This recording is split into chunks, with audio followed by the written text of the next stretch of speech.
One more race. One more race remains in the 2019 VRS GT iRacing World Championship as we head deep into the heart of Texas. They say everything is bigger in Texas. And look at those runoffs. Welcome to Circuit of the Americas. It's got one of the highest elevation changes of any racetrack in the world from the start-finish line up into turn number one. It's got the difficult sweeping S section at the start of the lap. It's got that fabled run down towards turn number 12. And then, of course, you round things up with that treble apex right-hander towards the end of the lap. It is hot here today at Texas Circuit of the Americas. 103 degrees Fahrenheit is the track temperature right now. 73 degrees Fahrenheit in the air. Humidity is low at 35%, but the winds are high, and that's going to make sector number one in particular very difficult for these drivers. As we say hello, welcome on Racespot TV, on the iRacing Esports Network, on YouTube, as well as on Twitch TV. Will Vincent, Connery Maddock, and Jack Styles is back with us here today as well. So, we've got a champion already. Of course, that is COTA Simsports. They've won every single race of the season so far. They have themselves a total of 500 points. But you still get yourself a battle going on for second place in the championship right now. And Connery, it's close between COTA Simsports and number 8, Red Bull Racing Esports, for that second position. Yeah, that will be the main feature of today's race, you would have to think. VRS Simsport, the number 81 car, just taken this championship by storm. You already said they've won every single round in this championship so far. It's mathematically impossible for them to be surpassed in this round, but the battle is on for P2, 3, and 4, which, is quite considerable in terms of the prizes that you get for those positions further down. And another thing that we do have to talk about throughout this race, Will, is that cut line for getting yourself into this series for next season and not having to go through the whole qualifying procedure that is sometimes very, very grueling. Yeah, 3 BMWs at the front of your point standings. You've got your first Ford at Pure Racing Team Red. Williams Esports Razor, 5th place. Your first Ferrari, your first Porsche is Team Redline Black, who of course had a great day a couple of weeks ago in the 4-hour event we had at Sebring. But Jack, the top 20 cutoff is always the important thing, and we're going to be paying a lot of attention to that here today because some of the points gaps are very close. And I think today the midfield is going to be where we want to keep our eyes on. Up at the front, it's all sorted. No one's really watching that, especially those teams which are, of course, fighting for those top 20 positions. Well, it's going to be really important. Every single point today is going to count. They cannot make a single mistake. This is going to be the most grueling 3-hour race they've had all season long, because if they can get this one nailed, they do not have to worry about qualifying over the winter.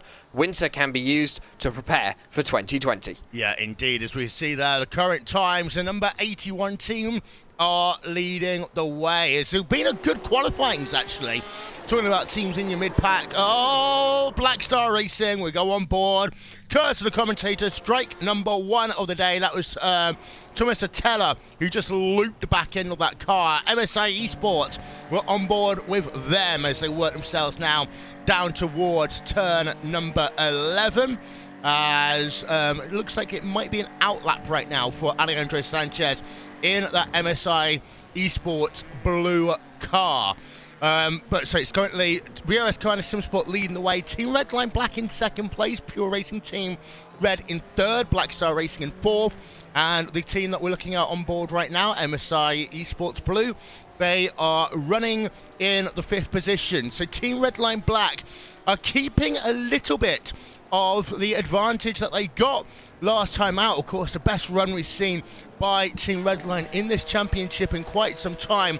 It is worth noting, I'm just trying to multitask a little bit here and get all the data up for me as quickly as I can, but it looks like we've got a bit of changes to the balance of performance as well. So the Porsche 911 had a 5 kilogram weight penalty added to it. And also the BMW GTE 15-kilogram penalty there, Connery.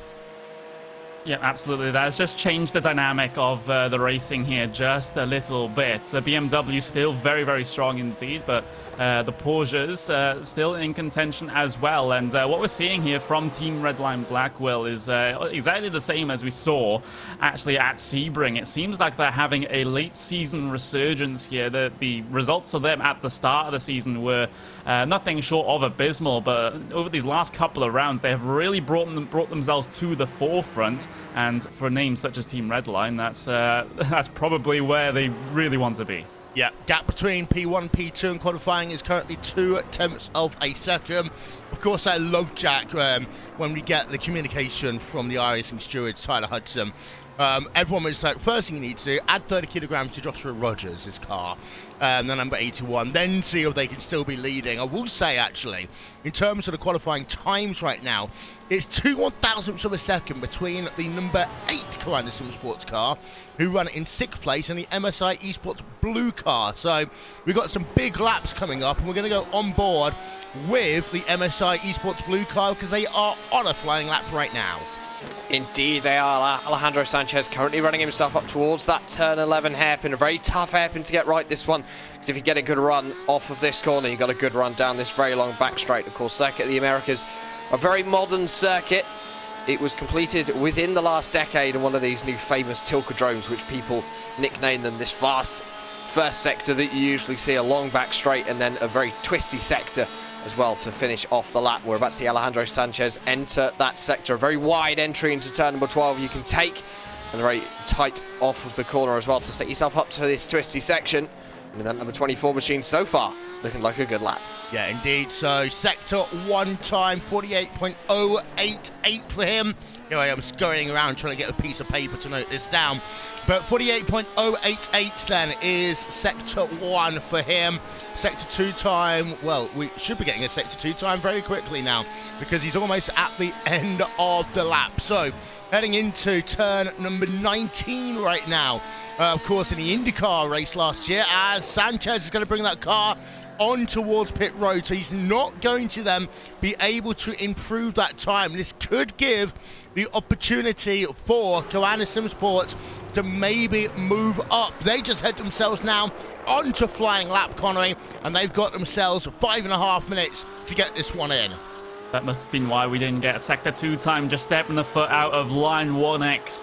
Completely aborts your lap there. So Alejandro Sanchez bringing that car down to pit lane, but you're quite right here, Will. Mitchell de Jong going to be on a flying lap here for that number 8 VRS Commander Sim Sports car coming through this SS section, where every time we bring it up we say it's inspired by the Silverstone Maggots and Beckett section, just a little bit more extended than what we're used to seeing. And then up through turn 9 and turn 10 you've got that all over and done with, and then next you're looking at the big braking zone in towards turn 11. Important to get a good run off here to get that launch all the way down the pit straight. Mitchell de Jong, perfect line coming through there, maybe a little bit too heavy over the curb, but I don't think that's going to affect him all that much. Now it's 100% throttle for a good 10 or 15 seconds before he gets to turn 12. Yeah, whilst please don't be having the same issues we had yesterday.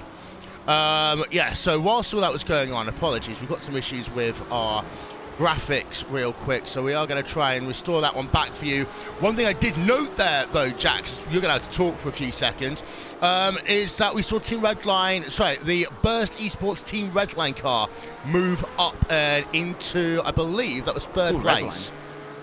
Yeah, Marcus Jensen has managed to put himself into 6th place, and as you were mentioning that, Gregor Hutu, in doing what seemed to be impossible, getting himself into pole position ahead of the 81 VRS Commander Sim Sports. So Team Redline Black, I think this may be, if they can hold on to it for another 4 minutes, their first pole position since the start of the VRS GT Racing World Championship, as Josh Rogers is going to cross the line and start a flying lap now as he heads up towards turn number 1.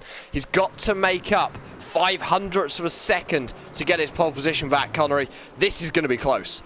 Yeah, very, very close indeed. And well, if Joshua Rogers' services are to be in demand, this will definitely be the time in qualifying where they really, really do need him. Through that first sector he goes, has to be absolutely pitch perfect through here. If you deviate from your line, then you're going to lose a lot of time indeed.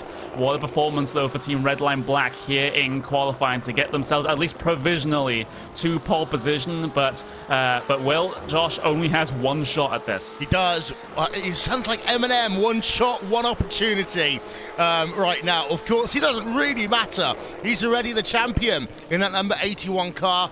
But as he heads now out of 11, that long run down towards 12, sector 1 time, 48.055. As he now comes towards turn number 12 on track. It is only, and I say only, half a tenth to a second that he's got to try and find to regain pole position. A 158.880 there for Team Redline Black. And I'm doing the scouring of facts in my brain right now, and this would actually be the first time Team Redline have had a pole position in a World Championship event since Gregor Hutu last scored a pole position in the former iRacing Grand Prix World Championship Series. So this is almost a signification, maybe, of the return for Team Redline, but we're not going to get the ticker parade out just yet because Rogers now into turn number 19. His last lap time was a 158.930. Can he do any better than that? We're going to find out now, and the answer is no. He does not go faster, so that would mean that unless Burst Esports Redline can maybe do something, or PRT Blue come across the lane, they can't do anything. It looks like all of a sudden, Jack, it's Team Redline sitting on top of the mountain, and part of this is potentially because of the weight penalty for these BMWs here today. Yeah, the BMW's been pegged back, and it seems to be affecting VRS Commander Simsport. I was kind of expecting, even though there was that BOP or balance of performance change, that they would still have the top step of the qualification standings, but obviously not. Gregor Hutu pulling a brilliant lap out of the bag, and finally he seems to have settled into that Porsche RSR GTE machine. Of course, just a little bit different from the Formula 1 machinery, which he won his 5 World Championships in, as Marcus Jensen is going to round himself through turn 19. As you were mentioning earlier, Will, that corner when IndyCar ran here earlier this year. No track limits. We have got track limits here today. Through the final corner, Marcus Jensen will go, and on to cross the stripe. He's going to do a 59.2. It's going to put him 7th on the grid. It was an improvement, but it wasn't enough to move him up and challenge for that pole position. And I believe for anyone who can now challenge for anything inside the top 10, really, they've all completed their 3 laps. Yeah, indeed. So I do note Red Bull Racing Esports and Sebastian Job. I just want to see if they're on a lap right now. As well, they are, but I don't think they're certainly not going to make it back in time. So qualifying is in effect over here, and that does mean that it looks like Team Redline Black will have themselves pole position for the final round of the 2019 VRS GT iRacing World Championship. We've got to say a couple of people on track, but no one can really get a lap time in now, as we have a wonderful look then at this track, and of course a very long start finish straight here at Circuit of the Americas. And also don't forget, of course, it is a long journey to turn number 1. There we are then. Qualifying is officially in your books. Let's run yourself through your starting grid for this, the final round of the championship.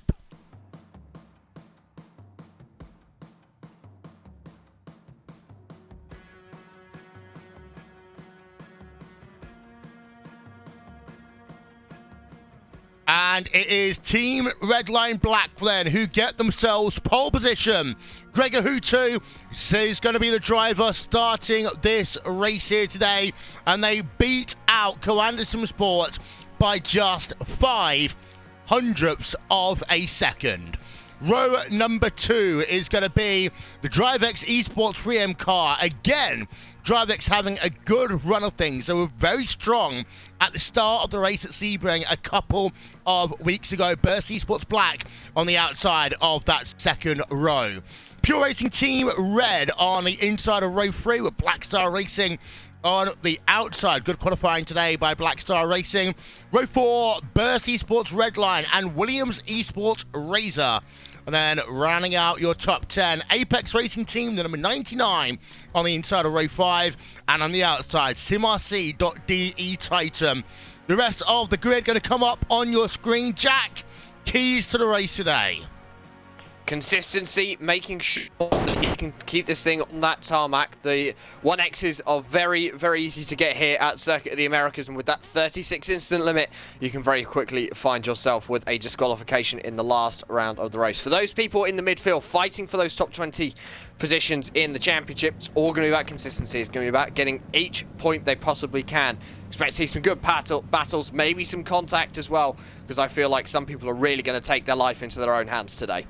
Connery, 3-hour race here. It's one of the shorter races in the championship. That means that we're likely to see one stint by one of the drivers, a double stint by the other. We're not going to see most teams use all 3 drivers unless they have to. Yeah, absolutely. That would be the more optimal plan of action, just having the one stint and then the double stint. And, well, with it being a race as short as it is, that's not what Red Bull Racing Esports would have wanted to hear, that is for sure, because they completely and utterly murdered their qualifying. They start in P18, and remember, this is a team that's challenging that number 8 Coanda car for P2 in the championship at the end of the race today. So Sebastian Job and co have a very, very long road to try and get to the front of the field here. They need to make quick work of cars in this first stint. They do. So there we are then. The grid is set. The drivers are ready to go. As we're having a look then on board with Gregor Hutu as they work themselves now into that very long triple apex right-hander. What a season it has been so far in 2019. We've got one more race to settle a number of scores. Coanda Sport, the number 81, they want a clean sweep of the championship. But everyone else, they want to get their first win of the season and deny them from that. Pace car going to head itself on towards pit road in a moment's time. And that will mean the field will be under the command of Gregor Hutu and Team Redline. Pace car, you're going to see it now dance to the right-hand side of your screen. And that means at any point from now, Hutu can get going. Exit of turn number 20. Welcome to the final round of the championship for 2019. The green flag is in the air, and we are go for the last round of the championship. And let's actually... Oh, big shot there. Hutu very wide through turn 1. Josh went straight into the back of him. Oh, my word. I was about to say, let's go to the front of the field because it looked close. And they're going to stay side by side right now as they head into the S's. And Redline have got the position back. You might have to argue that was because Rogers would have known he would have got some form of a penalty otherwise. But because of that, the field is so tightly compressed right now as they work through the S's for the first time in this event. But let's get ourselves a replay and show you what happened again because, well, Jack, that could have been calamity. That could have indeed been calamity, but I've just seen towards the rear of the field, cars have been flipped over onto their roof. One of the Core Sim Racing cars is over, and one of them, in fact, is Jorn Jens, the VRS Coanda Sim Sport number 18 machine. Dropped right down to the back of the field after a poor qualifying from them. Looks as though there was a little bit of contact, so it looks as though with a 3-hour race ahead of people, they're already getting a little bit argy-bargy, especially in the midfield, as I thought may have happened. I think that started with one of the Apex Racing Team cars, and one of the Core Sim Racing cars as well. Yeah, and I think what happened at the front of the field, I've had a chance now to have a couple of looks at it, is just Rogers locked his brakes up and ran right into the rear of Gregor Hutu. I mean, I'm surprised there's no damage to either of those cars. There is battles going on behind. Pure Racing Team Red and Black Star Racing, they're scrapping it out for 4th place on track. But I mean, I'm really surprised here, Connery, that there wasn't bigger damage to either of these two cars. I'm looking at that one more egregious than you will. It was a bit... I could see what Josh was trying to do there. He was trying to go for a big old lunge into turn 1, which you can do here. It's probably the corner in all, the best corner in all of motorsport to try and have a bit of a lunge all the way down the inside, given how wide it is and how tight the radius of the corner is. But it was a complete and utter misjudgment there. I'm not sure why you're doing that that on the first lap of a 3-hour race. And now Gregor Hutu, as a result, has absolutely massive rear-end damage to that Porsche. That diffuser is all torn up. Joshua Rogers, well, he's got a little bit of bodywork damage to the front end of his BMW, but that was a complete and utter brain fade on the part of the Australian. Yeah, I will say there's absolutely nothing done wrong by Gregor Hutu. He wasn't doing a late defensive move or anything there. That one you are going to have to put the blame on Rogers. And I say he gave the position back knowing that if he hadn't done so, he would have got some form of post-race penalty, no doubt. So a bit of sportsmanship there afterwards, but not a good start to the race. We're on board with Max Benecke. And by the way, Carter E. Janssen is on pit road, having had an issue to that Corson Racing black car. And Jorn Jens, we talked about him briefly. He's down in 36th place on track right now after that first lap incident. But we're on board with Max Benecke here, Jack, and as they work down towards turn 12 again, he's been able to get the advantage now over Black Star Racing. They're up one position into 5th. And also this balance of performance change will be helping Pure Racing Team on all their cars today. Of course, the only team running that Ford GT in this series this year, and have been struggling so far, not quite had the performances they need. The 72 has been up there, but the rest of the team haven't quite been with it as we'd expect with Pure Racing Team. So for Max Benecke and his 72 squad today, hopefully they'll be able to come away with a good finish in the final round of the championship. They're going to go into next year with some lessons learned potentially, that knowing they need to consider as to what car they pick and which one is going to be strongest throughout the year.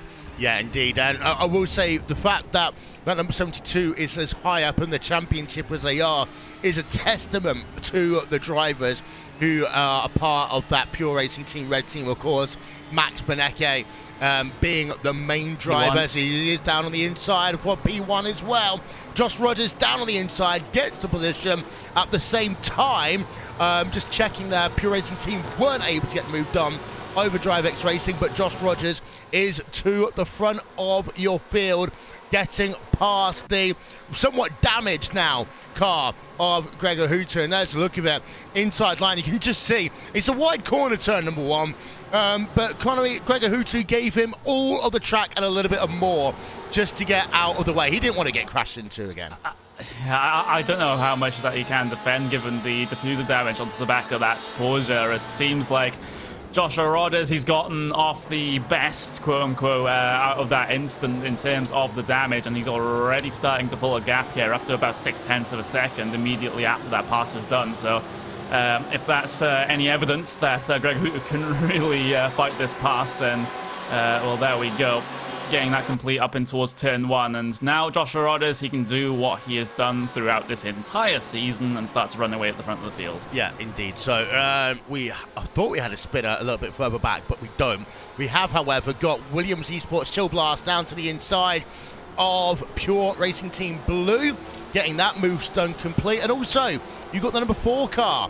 Let's go and have a look with Sebastian Job right now. We're on board of him here, Jack, as Sebastian has been able to get himself up a position as well. Of course, we talked about how bad his qualifying was here today, but he's making some big early moves. Indeed, so after just 3 laps, it looks as though he has managed to get himself up 4 positions on where he started, down in 18th, currently running in 14th. But for Sebastian Job, it's going to be a long day ahead, work his way through the field. I know these guys were in a good battle for a higher up standings in the championship. 2nd or 3rd, if I remember correctly, as Josh Rogers sets the fastest lap of the race so far. And for Sebastian Job, it's just going to be about working his way through the field. He's got Kate Kashubi ahead of him, but if he's sensible, he'll work with that Williams Esports Chill Blast machine to get himself back up to that SimRC.de Titan car ahead with that battle with Mitchell de Jong and Johnny Gwindi. Yeah, as you've got MSI Esports Blue, they're trying to make a pass there over Logitech G Autos Esports. Simon Fiegel currently has the position there. So battles going on all the way through your field, and as we kind of touched briefly upon, Connery, at the start, because of the incident at the front of your field, this field is far more tightly compact than what it might have been, because of the fact that everyone was kind of braking to make sure they didn't run into someone else ahead of them when they got into turn number 1. Yeah, it was a bit of carnage at the race start. Has kept everyone relatively close together here. Maybe jumbled things up in terms of the order here today. I'm having a little bit further back at the number 8 of the David Mitchell de Jong Kwanzaa car.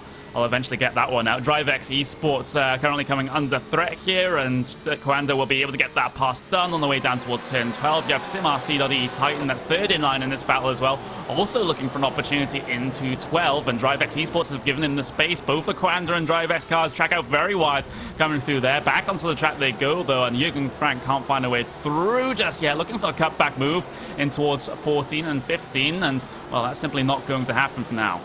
Yeah, it's not. SimRC.de remain in 12th place as a consequence of that. It is a DriveX Esports Huckster's Huck's car of Johnny Gindy, who runs in the 11th place right now. It's starting to calm down. I'm going to say starting to calm down just a little bit. And the thing about this track is as well, Jack, it is going to be so hard on the tyres with how hot it is, but also how windy it is as well, especially down in sector number 1. And it's why I'm surprised that so many people are able to actually stay in such close proximity for that first sector. It looks as though through sector 1, especially through the sort of the SS section, you got a little bit of a crosswind, tailwind down the back straight, and a tailwind into turn number 12. So the braking zone is going to be slightly longer for turn number 12 today, with this strong tailwind, which we're seeing around 19 kilometers an hour, which is going to be around 14, 13 miles an hour. And of course, 43 degrees Celsius out on the track, 23 in the air, of course, as we head towards midday in just 8 minutes time. We're going to have the race finish at around 2 o'clock in the afternoon, 3 o'clock in the afternoon, so the temperatures will drop towards the end, but they're going to get hotter just a little bit, Will, and they're going to keep rising for about another hour or so before they start dropping. Yeah, as it's going to be a hot, hot, hot day the entire way through here at Circuit of the Americas. SimRC.de Titan battling it out with Williams Esports Shield Blast, and I believe that is Williams Esports who have just been able to get themselves past there, the SimRC.de Titan car. So Jürgen Frank is now down into 13th place on track. We're on board of him, but there's also a incoming Red Bull Racing Esports car as they head themselves down towards turn number 12. That is the car of Sebastian Job, the number 4 Red Bull Racing Esports car, running around the outside. A little bit of contact there as well, so work through 13 into 14 and 15. Sebastian Job sticking it down the inside. He'll have the inside line for the next corner, and how these two didn't cross it, I have no idea. Aggressive move there by Seb, but he's now up into 13th place, Connery. Yeah, there must have been the thickness of a piece of paper between them as they came off the corner there. Sebastian Job just slotting himself narrowly ahead of Jürgen Frank. And, well, he needs to make up these positions and fast, like I described at the start of the race with the abysmal qualifying effort. He's already gained 5 positions up into P13 and still many more on the cards to try and go chasing after that number 8 VRS Sim Sport car, who is currently about 3 positions ahead of Sebastian Job. So he can still keep him within his sights here. It's just all the cars between him that he needs to really deal with. Yeah, as more battling then. Look at how closely packed this lot is. It is the Pure Racing Team blue car, Jonas Wohlmeier, Logitech G Autos Esports, Simon Spiegel, MSI Esports blue, MSI Esports yellow.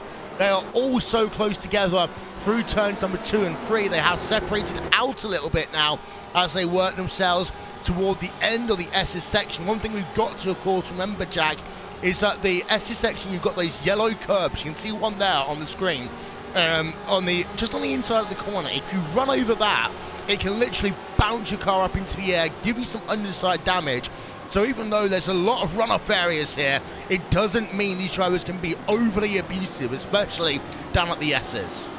The S's is really where it's very easy to pick up that floor damage as well, and if you land hard enough, you could possibly just unsettle the car, send you into a spin. If you're going fast enough, well, the wall is going to be waiting for you. They do bite here at Circuit of the Americas if you get your car wrong through the S's. We have just seen the number 2 Dream Factory car, Diego Catalan, just have a bit of a half spin. He managed to get himself together and get back out onto the track, but he has lost a few positions. Process. Formight still heading battle the 3rd sector, but you'll be able to see just on the inside of this left-hander, supposedly there is a little lump It's not a yellow sausage dog curb, but there is one there, and those ones you've also got to be careful of, because if you hit them hard enough, you will also give yourself floor damage. Floor damage cannot be repaired in the pit stops, and it will slow you down. Somewhere where you need the downforce, floor damage really will hurt your day. Yeah, indeed. So, as we're just seeing just how close these people are together in your mid-pack here. So you're going to see more action. This is down P number 23, P number 24, free wide into the final corner there. That's Red Face Racing by JRT, Venderbelsen Racing Blue, Simicube Inex Racing Red as well. They work down in towards turn number 1. I mean, I know it's like the last day of school here, but these people are very ambitious for every spot, and there you can see the Simicube Racing Inex red car trying to use the outside-inside move there to get themselves back past Render. This is incredible racing, Connery. Absolutely awesome stuff here, but through the S's section, they have no choice but to go the single snake all the way through here. Maybe the battles will start back up again once we hit sort of turn 11 braking zone in towards turn 12, but absolutely nothing to separate these drivers at this moment in time. It's what we're used to seeing here in the VRS iRacing GT World Championship. Everyone, even in qualifying, just you know, couple of tenths separating the entire field, and sometimes it seems like almost anyone can maybe get themselves a cheeky top 10 here. That's what these guys are. Well, they're trying to march towards the top 20 right now, so not all that many points on offer, but still, for some of these teams, it's every point matters because of them being on the cut line. Yeah, as we saw flashing lights there by one of the Koana Sim Sports drivers. Even though they're battling outside of the top 20, we're back on board with Johnny Gindy in the DriveX Esports Hucksters Huck car. Just to let you know, we are trying to get live timing and scoring up and running for this event. We have had a couple of issues, but fingers crossed, we should be able to have it working in the next minute or so. But we're on board, say, with Johnny Gindy in that number 12 car. He's been battling it out with Sebastian Job, with Keiko Shube, pretty much anyone here. As here comes Seb, and he's looking down on the inside, and he's going to have a move potentially scored. No, he won't actually, because Johnny Gindy pushed wide there at turn 20, but it actually worked out to his advantage. So Johnny Gindy remained in 12th place. Let's see if we can get ourselves a second look at that real quick, as we just see again Sebastian looking close in towards the S's. But here's the replay then, and we're on board with, actually no, we're not going to go on board with Sebastian Job, though side by side there into turn 20, and Johnny Gindy just used the outside of the track because there is no gravel there, Jack.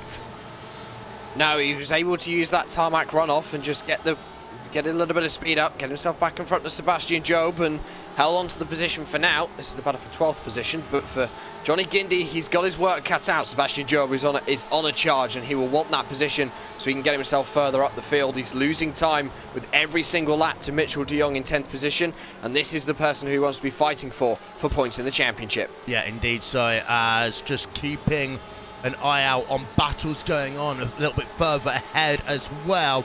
DriveX Esports 3M, so from one DriveX car to another, they're still battling it out with Burst Esports Black just ahead of them, and they've got Pure Racing Team Red just behind as well. So this is Daniel Lafonte in the 312 car, and of course Connery, they had a good start to the race at Sebring a couple of weeks ago, and then it just seemed to be that DriveX's fortunes got worse as we went through the race. I remember one of their teams had a crash, one of their teams had some issues on pit road, and one of them I think did manage to finish inside the top 10, but for DriveX Esports, it's just putting together the entire race, I think, for them today.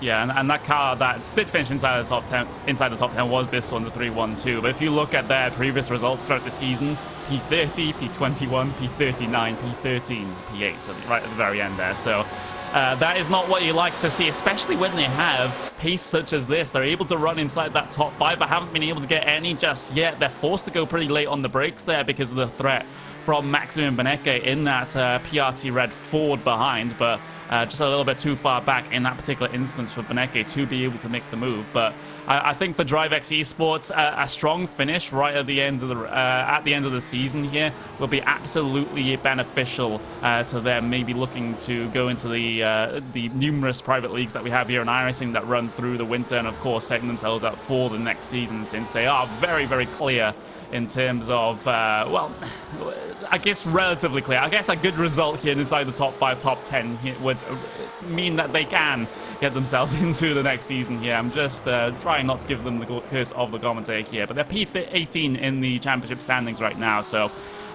with a good finish, they'll be able to race here for the next season, but they just gotta hope and pray that they don't fall foul to any of the ridiculous circumstances that they've had so far this season already. Yeah, and I'm going to try very hard not to curse them as well here today, because they have had a good season, as Red Bull Racing Esports actually is going down to the inside of the Huckster's Hux car and is able to move himself up a position. So that is Sebastian Job moving up another place in the field here today, Jack.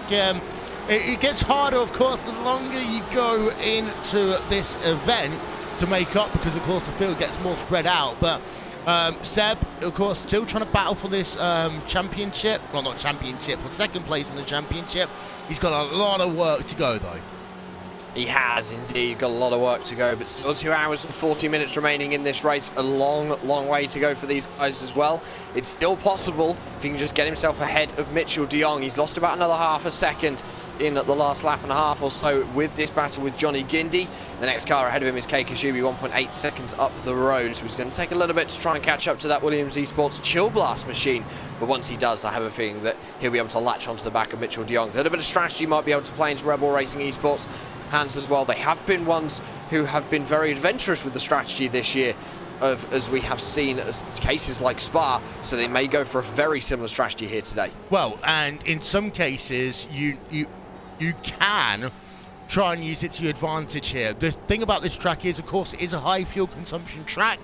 It's a bit like Sebring to some effects. There's actually a point I need to make in the same vein here, Jack, because of the fact that Gregor Hutu, of course, has got the damage now to the rear of that number 36 car. That will decrease its fuel efficiency, and that could put Team Redline into a little bit of a box moving forward in this race. It could. That will mean that he does burn a little bit more fuel, because the aerodynamics of that car has been compromised. We have seen that in the lap times, but he's keeping lap times with the guys behind him. Burst Esports Black, Kazuki and Machine were currently running in third. He's setting similar lap times to him, and the same with that whole pack running behind him. So he hasn't really lost much pace. The only person who we can't keep up with at the moment is Josh Rogers, who just seems to have stormed off into the distance. But that's what we used to so far this year. He's done that every single round so far at some point. So for Gregor Hutu, the only thing that's going to be worrying him now is that fuel efficiency. If he can get to the hour mark, he's going to be okay. He can do it on 2 stops. But if he's struggling to get to the hour mark, he's going to need to splash and dash to make the checkered flag. Yeah, indeed so. That is, look, at Kevin Ellis Jr. in the number 99 car right now. As behind, you've got yourself, actually, we've got side-by-sides going on right now. Or we did for a moment. That Sindre Setsas in the number 57 car. And DriveX Esports Scalpers, Salvia Talents them as they work themselves through turn number 15. Further ahead, though, we have got ourselves, we say, this 3-car battle, which has got Apex Racing Team number 99, Williams Esports Razor, and Niels Koch, and then Mitchell de Jong in the number 8 car. And it's worth noting that although the Red Bull Racing Esports team, Connery, have got a long way to go to make up points in this event, the number 8 car isn't in a great place either. No, just 1 car separating those two there. That's the Williams Esports Chill Blast. That's sort of the meat in the sandwich here between the 2 contenders for P2 in terms of the championship here today. And, well, if Red Bull Racing Esports are able to dispose of Williams, dispose of Coanda, that still won't give them the position in terms of the championship. They need to finish a couple of positions ahead of them to make that an actual reality. We'll have to bring the calculators out and work all that one out, but as it stands, VRS Coanda Simsports still in a relatively good spot to finish P2 here, so it'll be a 1-2 for Coanda in the championship. Yeah, Jack's actually gone off now to get himself a calculator. I'm going to designate Jack Mr. Calculator Boy today. As Kevin Ellis Jr. sets half a second between himself and Niels Koch behind.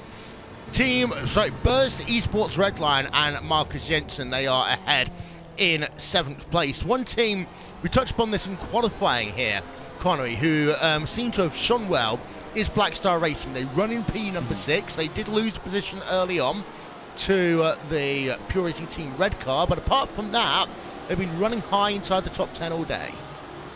Yep, they have, and well, they haven't really been doing that throughout this season. They're currently situated Pier 22 in the overall championship standings here, with no finish inside of the top even 15 here. Their highest place finish is P17, so Black Star Racing completely out of nowhere have really come to the forefront in this particular race. They're still holding strong in P6, which is exactly where they started here, and they're not exactly losing touch with the positions inside the top 5 either, so they're running very strong. And again, as one of these teams that is on the cut line, they'll be absolutely laughing about this situation right now because things seem pretty secure. Yeah, and for some of these teams, they evidently would have put a lot of effort into this race. As MSI Esports Blue, Mark Perez trying to go around the outside of Simon Fiegel in the Logitech G Altus Esports car. Live timing and scoring, fingers crossed, is soon, if not now, available. We're working on it. Racebot.tv/timing.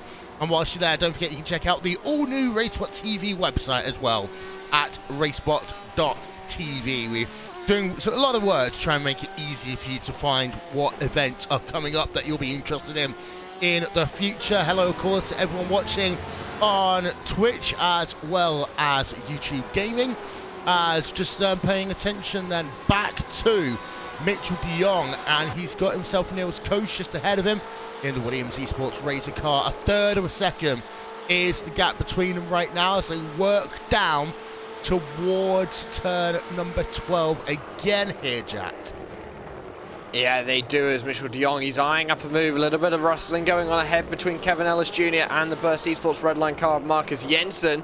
But Kevin Ellis Jr. not being able to put a pass on in that number 99 Apex Racing Team machine. Niels Koch and Mitchell de Jong just sitting behind, waiting to see if anything happens. But Mitchell will be eager to get himself through the pack because he knows that all the time that he's stuck behind these guys is going to allow Sebastian Job to slowly close the gap. And that is indeed what he has been doing, to close that gap just little by little and very quickly close up. If Sebastian Job can get himself ahead of Mitchell de Jong and score just those few extra points, it might just give him second place in the championship. We've had side by side for about 5 corners now between SimRC.de Titan and Pure Racing Team Blue. Jonas Wallmeyer into turn number 20. They come again, and they continue to battle, and actually maybe going 3 wide, and you can see in the middle you got Simon Fiegel in the Logitech G Altus Esports car. They do go 3 wide in toward turn number 1 here, and late on the brakes on the inside line, that is going to be SimRC.de, and look how close it is. They make contact, and that is going to be Pure Racing Team Blue turned around there, and you could always see that one developing, Connery. Yeah, you could always see it 3 wide into turn 1. Well, it was fine initially for the first half the corner, but the exit simply wasn't ideal. Altus Esports, I think they were struggling to try and get the traction down there. I just saw a little bit of a bobble there and towards the rear end of the car, and completely unstable. Had to track out a bit wider than they perhaps wanted, straight into the side of Jonas Wallmeyer. I don't think that was a case of Fiegel trying to find the outside of Jürgen Frank there. The spotter would have said there's a car on the outside here. Jonas Wallmeyer is still there, but it just unfortunately has resulted in that contact now, and very good job to all of the drivers behind for just scurrying across the racetrack trying to avoid that one. I don't think anyone got collected. No, as there's a replay on board with Simon Fiegel right now in the number 43 car, and you can just see he puts the power down, and yeah, just the two there making contact, playing a little bit of spinneroonie on the last round of the championship, and as a consequence of that, Fiegel's down to 28th place, and the Pure Racing Team Blue car down to 34th place on track. So that shows you just how closely compact the field is. And in case you want to know more, by the way, your top 28 drivers here, Jack, are still within 30 seconds of your race leader. They are, and that is just incredible as to how little this field has sort of panned out over the opening half an hour of this race. We have sort of got 2 packs developing, the leading pack and then a second pack, currently being led by that number 76 SimRC.de Titan machine. But everyone behind the SimRC.de car, it does look like one very long trolley train. Obviously, and it just doesn't stop until you get to the back of the field. Looks as though so far we have had 2 retirements. One has been the Astro Gaming Altus esports car, Simon Feigel's teammate. The other one, of course, being that Sim Racing Black Machine on the very first lap of the race. Yeah, on board with Simacube, Inex Racing, Red and Jack Sedgwick then, and one of the many BMWs in this field. He's got the Red Face Racing by JRT car just ahead as they work through into the S's section on track again now. This is the 21st position on track, and I don't know why, Connie, but anytime I talk about Inex Racing this season, they seem to be around 21st place on track. Yeah, that does seem to be the case here, and well, when it comes to the previous results, you would be absolutely right, because they finished P19, P9, well, that's a bit of an outlier, P19, and you also have a P18 thrown in there as well, so a little bit higher than P21, P22, but you would be absolutely right in your assessment. Humans are packed and recognizing creatures after all, but Simacube Inex then, they'll want to maybe finishing a little bit more solidly inside the top 20 than having to finish where they have been this season. And one thing they can do about that is try and get this move done over Red Face Racing down the inside at turn 12. Very late on the brakes there for Cedric. He's able to make the apex. Here comes the cutback move then from Red Face Racing. They'll all get the outside line for turn 13. Inex Stills trying to get this pass complete. A bit of contact off the corner as well, side by side behind between Vendaval and PRT Green. Vendaval giving the hurry up to Red Face Racing, punts them across the corner. They'll lose a couple more positions, and now this battle between Pure and Vendaval continues, at least briefly, into that triple right. What's that saying? No punterino, please. Red Face Racing by JRT. Then, and that was a big punt. We saw it live by Vendaval, but they did get punted pretty heavily there, Jack. They did get punted pretty heavily, has given a little bit of damage to the 66. Not quite sure how that is going to affect that car. It just looks as though the rear bodywork has been crumpled just a little bit. There is some damage as well to the front of Matty Car de Soldier's Vendaval Sim Racing Blue Machine. It's a little bit of aero disadvantage, but that's not the way to get a pass done, if you ask me. If you're going to do it cleanly, you need to do it, or if you're going to do it, you need to do it properly and cleanly, and Sector 3 is always going to be tough. If you're close racing, there is a little bit of a chance that you may get some contact. Yeah, there's a replay on board with the number 42 car, Matty Car de Soldier then, as they work on the exit. Let's go back to live picture, shall we? As we can see out front, Burst Esports Black and Kazuki Umeshima are now within half a second of Team Redline Black. So I was thinking our timing and scoring is just acting up all over the place. It did tell me one thing there. It's very close for second place on track here, Connery. And Kazuki Umeshima looking to have a better run than that team's had at many points this season. Yeah, and well, when we usually talk about Burst Esports Black, we talk about them being very, very good qualifiers, but when it comes to race pace, they simply haven't been there throughout this season. Maybe this is where things start to change, especially with the balanced performance changes that have come in here for the final round of the season. Umeshima keeping himself in contention here for P2, and to finish off the season like that for Burst Esports Black, then that would be absolutely brilliant indeed. They currently sit 13th there in the point standings, just one top 10 finish despite them qualifying many times inside that top 5, top 10 area. So that just shows you all you need to know about the race pace of that car, of that Porsche in any normal conditions. But for this final round of the season, it looks like they're competitive. And this is the reason why we're going to see every single team take tyres, almost every single pit stop here today. Best lap time of the day has been set by COTA Sim Sports number 81 team with Josh Rogers, a 2-minute .976. Rogers that last time by already 1.2 seconds slower than that. Jackie were only halfway through a stint. So, but it's going to be about 2, maybe even 2.5 seconds the tyre drop off in one stint here. I think double stinting today would be a bad choice. If it was a little bit cooler and the track temperature was probably a little bit less than 30 degrees or around that area, it would be worth double stinting tyres, at least for that first double stint, then you've got fresh rubber for that final hour. However, today with a 45-degree track temperature and still rising, it's going to be a case of you need to take tyres on that first pit stop. There may be a possibility that you could double stint from there, so you can double stint over the last 2 stints, but double stinting at the start of the race is going to be a very bad idea. Yeah, completely agree with that one. Sindro Setsource on board with him right now in the Sim Racing orange car. And don't forget, ladies and gentlemen, that this time next week we will be at Sim Racing Expo 2019. We're staying in the Nürburgring Village. Come and see us for an announcement on Thursday at 6 p.m. GMT. And then we'll have commentary of the entire event live on RaceSpot TV and on the iRacing Esports Network for those of you that can't get to Sim Racing Expo. But if you can, it is pay what you want to enter. There's a great weekend worth of racing going on at the Nürburgring as well. Really looking forward to that one in just a few days' time. And yes, I'm going to have to say it, Conway, I do get to choose again between the cake and sandwich and trouble on track, and that actually is Zenith Esports Kryptonite there, just having an argy-bargy moment by the looks of it with one of the pure racing cars, maybe. Yeah, I'm just trying to get myself my own view of this one. It's the Zenith Esports Kryptonite car. Yeah, it was actually one of the Williams Gym cars. That was the Williams Gym yellow car piloted by Escuder. Just a bit of contact before they headed themselves in towards turn 15 there. And, well, Daniel Cuevas Amador trying to work his way around the outside there. Just Escuder tracking out in the middle of the corner right into his left rear wheel. It caused a little bit of commotion behind as Dream Factory had to push very, very wide out of the corner. But other than that lost position, not too much to lost. Yeah. And more importantly, cake or sandwich. Cake or sandwich. It's always been sandwich whenever I've been flying with you, Will. Yeah. Jack, which one would you go to? Have you ever flown on Eurowings? I've never flown with Eurowings, no. No. Oh, so then I can't ask you the question, cake or sandwich. But yeah, cake or sandwich. It is the choice.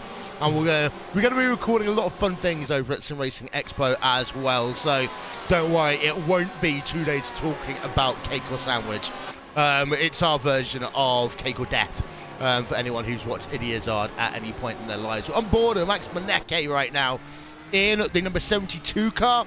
And, well, Benecke, again, 5th place in the championship. 5th place right now in terms of the race here, Jack. So the Fords, well, they've been helped by the balance of performance, but they're still quite clearly not the fastest car class here today. No, and I think that is becoming apparent. The Porter all of a sudden is picked up a little bit of pace. It's come into its own again and just showing that it can be competitive. We did see it there at the start of the season. It was competitive, don't get me wrong, but it hasn't quite been at the very situation. Sorry to interrupt there, Jack. Number 66 or around about here, and then the 73 of Pure Racing Team Green as well. Lots of contact between all of these drivers involved in this one, but somehow none of them turned around. PRT Green will be losing out a lot of positions in terms of this one, though. I'm just going to have to cycle myself all the way back to find exactly what happened here. And it looks like initially it was the braking zone into turn 12, the number 29 DriveX Esports car piloted by Johnny Gindi, running into the back of Paschalis Jurgis in that Coanda number 1 car. Actually, he does get spun around, lifted up onto 2 tires as well. Everyone behind trying to avoid this one. Vendaval Sim Racing Blue car away with murder there around the outside of everyone, but then there's more contact in the middle of turn 13 as Red Face Racing went into the side of one of those PRT cars and just caused even further carnage behind.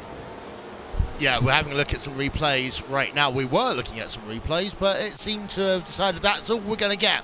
It looked a little bit like a traffic jam on the M25 on August Bank Holiday. Oh, it is August Bank Holiday weekend. So, like a traffic jam on the M25 there down at turn number 12, Jack. Yeah, there's of course obviously traffic jams on the M25, never a pretty sight, and it looks as though people are just starting to get a little bit feisty. Still 2.5 hours to go. These guys do need to calm themselves down just a little bit, because otherwise none of them are going to make it to that checkered flag. And this could also be where some of these teams are fighting for points. The likes of Inex Racing Red with Jack Sedgwick at the wheel. They've been up at the forefront of the field, up in the top 10 most of this season. All of a sudden they're down, well, outside of the top 20. They're going to want points because otherwise they're going to be dropping a long way down the championship standings. And okay, they might be certain that they're probably certain that they're going to qualify for next season, but they don't want to be going, oh, we qualified, but we finished P20. They want to be saying that they finished up in the top 15, the top 10 of the championship standings, because it just means they're going into next year, can hold their heads that little bit higher. Yeah, and a wonderful look there at turn 18 on track into 19 right now. We're looking at Coanda Sim Sports, Williams Esports Chill Blast, Red Bull Racing Esports, and SimRC.de Titan. Well, if we zoom back far enough, we'll see SimRC.de Titan, but You win in this shot. Red Bull Racing Esports on board Sebastian Job right now in the number 12 car as they come in towards turn number 1 on track again. And Jack, actually just ahead of them, you've got Apex Racing Team number 99 car battling it out with De Jong, and I think actually not with De Jong, it's with Niels COTA. Actually, look how close it is between the three of them there, even into the S's. Almost 3 wide into the S's, and that's, you don't really want to be going 3 wide into the into turn 13, as we've just discovered. One other place that you don't really want to go wide is Niels COTA's round, going through turn number 7. Just looks as though the rear end got loose on that Ferrari 488 GT. Everyone having to go avoiding action. One thing I have noticed though is Niels COTA's managed to get himself back going. Looks as though Sebastian Job has managed to catch up. Was there contact? Yes, there was. I didn't see that. My camera angle didn't quite show that to me. Thank you, Connery. Well, there we go. It was Mitchell de Jong just slightly running into the back of the car ahead of him there. That is so disappointing there, especially if you're Niels COTA, you're involved in this battle, yes, but all of a sudden through the apex of the corner you have a Coanda car that's very interested in your rear diffuser and just spins you right around. Luckily no one else got involved in that one, but it's still a very good couple of positions lost there by Williams Esports Razor, who are currently sitting, is currently P5 in the championship, so they're on for a good points haul here today, and now they've been cycled all the way back to the sort of rear end of that top 10. Meanwhile, Sebastian Job's been going side by side with Keiko Shube, and they stay side by side in towards turn number 18 right now. I was about to say that Sebastian Job had got past Keiko Shube, but Cade put the pressure back on, and they're going to stay side by side into 19. And the Red Bull Racing Esports number 4 car having to settle back into position. But going side by side like that for so long meant, in effect, that VRS Commando Sim Sports and Mitchell de Jong has gained a second and a half in the space of half a lap over these two, and they're going to remain side by side in towards turn of 1. A bit of a wiggle under braking there by Seb. He's not able to get the move done on the outside in towards turn number 1, and Jackie's got to settle back into line.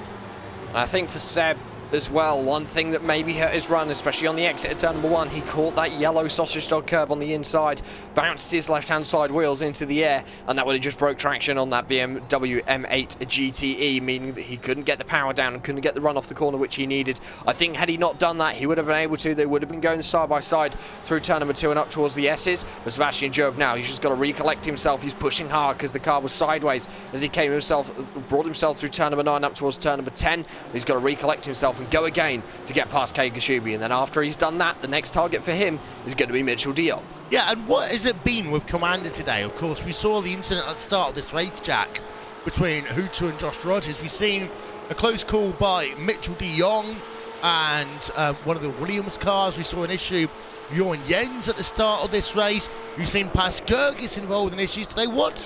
I don't know what it is with Commander today. They're just seeming to have issues all over the place. And it's surprising because you don't usually see this from Coanda. They are usually a team which will keep themselves to themselves, don't go around hitting other people out the way. And it's surprising to see Coanda having an instance like this. I wouldn't expect it, but maybe it's a case of it's the end of the season, the pressure's now off because they've won the championship and they're just here to enjoy themselves in the last race. They're going to get all the cars qualified ready for next season, and they get themselves ready because of course the winter championships with the private leagues that run across the winter months, and get themselves ready for the world championships next year. But they've still got the Porsche Esports Super Cup to deal with. That's going to be running itself up over the next couple of months. And those drivers, of course, are still very much in contention for that championship. Yeah, and I think also, Connery, half the internet has just shuddered at the fact that I've said something critical about Coanda Sim Sports. But they are, of course, going to be still taking part in the Porsche Esports Super Cup. They've also got 3 drivers that's going to be heading to Frankfurt in a couple of weeks as well to take part in a show race of the Porsche Esports Super Cup. That's going to be Martin Kroenke, Mitchell de Jong, and Josh Rogers. Yeah, and I'm actually surprised it's not... well, I believe it was 4. Was Max Benecke involved in that one as well? Yeah, then you've got Max Benecke. Yeah, the non-Coanda drivers are Max Benecke, Patrick Holtzman, and Sebastian Job. Oh yeah. So that's the situation there for Frankfurt. A non-championship race there for the Porsche Esports Super Cup, which will be still very, very exciting. You know, we're all excited whenever we get to do LAN events, even though we're not there in person. Those drivers are. So, well, Will is, because you're basically running the entire stream for them. But we're gonna have to commentate from our, I guess, if it's me and Jack, let's commentate, or me and Paul, our British homes. Yeah, pretty much. Although, to be fair, you probably don't want to do my job because it involves setting up stages between 11 o'clock at night and 4 o'clock in the morning to then be at work again 4 hours later. So we're on board Red Bull Racing Esports right now. Red Bull, I could use some, please. Mainly because Rich Energy tastes horrible and it's also full of sugar, Jack. You've been drinking Rich Energy? Sorry, Rich Energy exists? I bought a crate of it. I was considering it, I must admit, just to say that I'd done it, but you know, I didn't even think when you buy them. Yeah, I mean, I don't really drink energy drinks, I must admit, so I would quite happily have a glass of water instead of an energy drink, but each their own, and Rich Energy, everyone's been saying it is disgusting, so I don't really blame you for not wanting it. Yeah, there is a fantastic Amazon review, which is quite clearly fake. By Vijay Mallya, the, of course, former boss of Force India. But if you do get the chance, check out the Amazon review. It's absolutely hilarious to watch. I can't, unfortunately, read it on air because it's a little bit suggestive as we go aboard with Michelle Ritchie in the number 95 Apex Racing team car. Apex Racing running in 24th place right now with the number 95 car. They're doing a much better job further up with the number 99 car running in 8th position. Michelle Ritchie's actually down on the inside right now of Venerelson Racing Yellow as they're heading towards turn number 1. At the same time, our timing screens have just shown that Simulator Cube Inex Racing Blue was going side by side with DriveX Esports Scalpers, and Scalpers seem to have won that battle, Connery. Yeah, it looks like they have, as car off.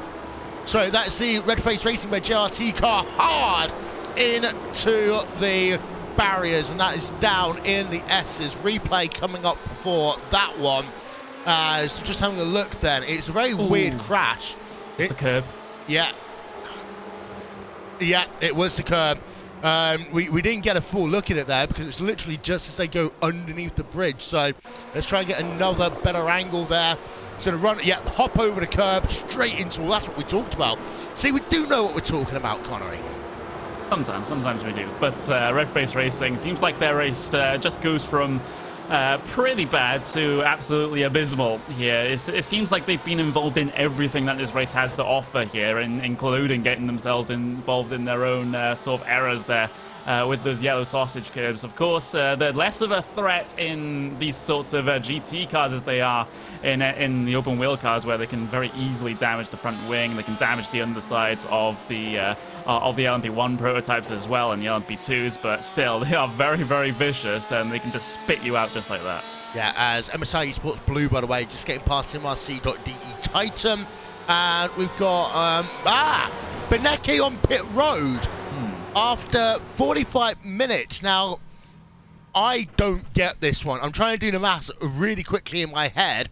They're going to try and do a free stopper, but maybe the tyres just aren't lasting on that 4GT. Connery, I really don't know why he's on pit road this early. I'm having a look at their lap times. Under normal circumstances, they were doing 202.5s, and that is still competitive when you're having a look at the rest of the drivers out there on track right now. So it's going to be an interesting one here. He is going to take tires in this situation, which is understandable given the track temperature being about 46 degrees Celsius out there. So those tires simply aren't going to last for a double stint. But this is very, very early at what is quite a high fuel usage track. So maybe they have worked out the numbers and they're able to, like, okay, if this race goes the exact amount of laps that we need it to go, then we'll be able to make it. But they're really playing with fire just in case we need to go one extra. Yeah, I mean, it's a half pace lap here at Circuit of the Americas. They pretty much start on the run down in towards turn number 12. So not like Sebring a couple of weeks ago where you had to do a full pace lap, but it's still running it close there, Jack. It is, and I seem to remember that Pure Racing Team Red did a very similar thing at the Nürburgring in the 6-hour race there. They pitted early on the first stop. They did manage to make it work, but it was very close. I don't know whether they're going to be able to do it here. With 2 hours and 13 minutes remaining, it means they've got to do 1 hour and 6 minutes, 1 hour and 7 minute stints to get to the check on one stop. And honestly, at a circuit with such high fuel rate and high tyre degradation, I don't know whether it's going to work. Yeah, I can agree with that one. I was going to say, there are a couple of drivers around who have just been flashing on our timing screens having some issues, but I think it's just a couple of issues on our end, actually, for once. Kazuki Umeshima still half a second behind Gregor Hutu. And again, even Jack, Burst Esports and Team Redline are two separate teams. They have got the joint effort they've got going on with Marcus Jensen. And I'm just having a look here. And for Kazuki Umeshima, I'm wondering whether or not there is a little bit of competition there. Don't pass me, let's just run, even though these are two cars owned independently by Team Redline and Burst Esports, respectively. And I think you may be right there, because they've managed to pull about 2.5 seconds over Daniel Lafuente in the DriveX Esports 3M machine, the Black Star Racing car in 5th of Tumas Tartala. So these guys are quite clearly working together just to pull themselves a little bit of a gap up at the front of the field and just solidify themselves a little bit more. It's also going to be helping Gregor Hutu as well, because he knows that he's going to be struggling with that aero damage. He's going to have slightly higher fuel take, so it could mean that at some point the Kazuki machine cycles ahead, so Gregor Hutu can sit in his draft, save a little bit of fuel, and just see if he can get that fuel numbers just a little bit further. One other car that has pitted in this very early stage of this first round of pit stops is the 76 SimRC.de Titan machine, coming down onto the pit lane a lap later than that of Maximilian Beneke, but still I don't think it's just the right time to be pitting. Something which Connery did say is that they could be going for an undercut on the tyre degradation, but I don't see. Even then, I still think it's too early to be trying that kind of risky strategy. Williams Jim Yellow and Williams Esports and BenQ are also on pit road. Two separate teams, by the way. Williams Jim and Williams Esports. They just both have Williams backing, and therefore Williams in the name. 53.1 second pit stop for SimRC.de Titan. 52 second pit stop for Williams Jim Yellow. As Connie, elaborate a little bit more on what you mean by the undercut. Well, I'm just trying to grasp at straws a little bit to see why they're coming down this early. And, well, only 2 teams out of the 37 that we have that have signed up for this race have gone for this particular strategy. So it's still something that the teams, or rather the vast majority of the teams, do not want to go for. But I think it's more of a case of because of the tire degradation that we have here, it's going to be pretty, we've seen a huge tire drop off. We've seen on the order of around about 1.5 seconds at this stage for some of these teams, and we're still a good couple of laps away from the end of what would be a normal first stint here. So I think with PRT having come down in, and of course with SimRC, I believe, having made their pit stop as well, we actually have the VRS Kind of Sport number 18 car also down on pit lane as well. So now some teams are starting to think maybe this is a good idea, or are they trying to cover off these sorts of moves from SimRC and the PRT car. So it's basically a Hail Mary attempt for those teams that are further down the field, maybe to pick up a couple of points here, because if you're going to gamble, the last race in the season is probably going to be the place where you really want to do it. Talking of Hail Mary, happy football day, because college football is back. Finally, it's one of the best things about getting to this stage of the year. It's because college football is back on my screen, so 2 o'clock UK time, I sit and watch ESPN like a loser. Actually, I don't. I do watch it, but I don't watch it like a loser. Kazuki Umeshima still in 3rd place. We did, by the way, see the Dream Factory car turned around a moment ago there. Jack, that is Diego Catalan, who got turned around by Simon Fiegel and the Logitech G Altus Esports car. Yeah, Diego Catalan hasn't had a great day so far. Started himself in 29th. He's currently sitting 28th, so he's up one position on where he started, but he was a lot further up the field. He'd been making his way through, getting some positions, and it could be just a little bit of maybe, I didn't quite get to see the replay, so it could be just he pushed the car a little bit, but also Simon Feigl, I don't think he would have helped that. Still damage to that number 43 Logitech Altus Esports machine. And for the Australian, currently around 2-3 o'clock in the morning, I haven't seen him in the racing in the championship so far this year. Is this Simon Feigl's first race? No. No. Okay, so What I will say, by the way, we've got to get it right. It's Logitech G. Logitech G. Yeah. Yes. Logitech G Ultra Sports. Because otherwise, someone's going to shout at us at some point in the next 2 hours and 8 minutes. But it's the strategy. I mean, there's people saying Connery maybe a free stopper. Free stoppers, I'm doing the paper crunching right now.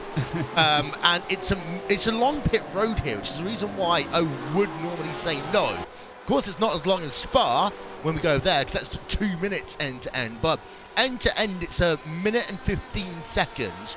So you'd have to basically find a way of going 2.5 seconds a lap quicker. And that ain't going to work unless you are astonishingly pushing the tyres, like Schumacher 98.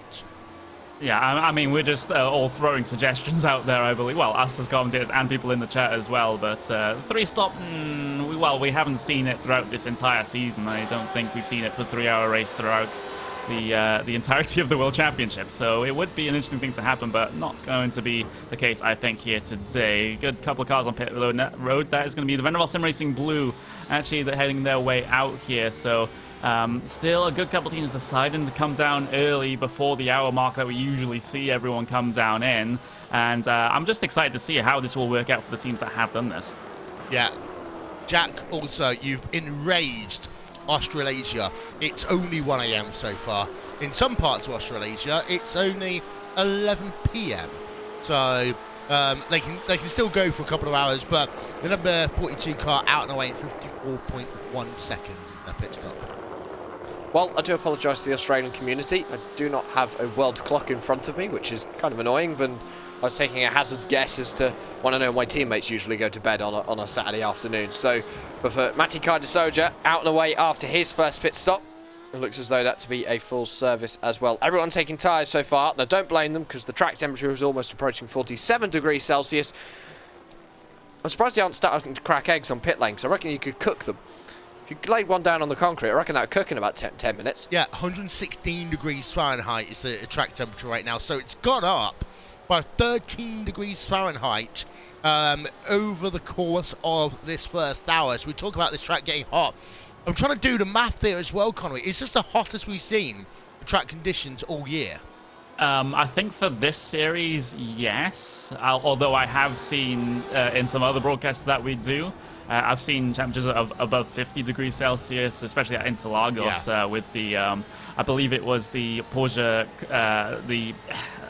I believe that was the Brazilian Carrera Cup race that we had to broadcast, the English broadcast for that for. That was around about 50 degrees. So, yeah, that would, we've seen temperatures this high before, but maybe not in this series. So it's going to throw a bit of a wrench into the works for many teams. And of course, there's some people at the same time who would go, it's only 116 degrees track temperature. That's nothing. I live in that temperature, but it's blooming hot out there today. Also, it's a bank holiday in England. I did also get told it's not a bank holiday in all of the UK, but it's a bank holiday in England. And for once in our lives, Jack, we've got a bank holiday when it's not absolutely torrential raining everywhere. What's going on? I don't know. Something's weird is going on in the UK at the moment, because we've managed. I don't know how we've managed to end up with a bank holiday where it's dry. I mean, I was in Ipswich last night at a concert for a certain very big British artist, and it was warm at about 10 o'clock at night, and no, something was really weird. Was that Ed Sheeran? Yeah, it was. No comment. Black Star Racing's on pit road. You carry on. Yeah, Black Star Racing, Thomas Tatler coming down for their first pit stop. 2 hours and 4 minutes to go. This is when I'd start to expect to see people coming down onto pit lane to make their first stops, because they know that they are going to be good on fuel from here. It's going to be interesting to see who else will join Black Star Racing on pit lane this time around. The number 29 machine I can see on my screens is also coming down onto the pit lane, along with the number 13. So they're starting to trickle, but there's not a massive influx of cars just yet. However, in the next 5 to 10 minutes, pit lane is going to get very, very busy. Yeah, apparently there is a bank holiday in Scotland as well. So what I was listening to on the radio, they're lying. As we're on board then with Thomas Tatler as he is doing his pit stop. I'll tell you one thing, I've done the complete opposite.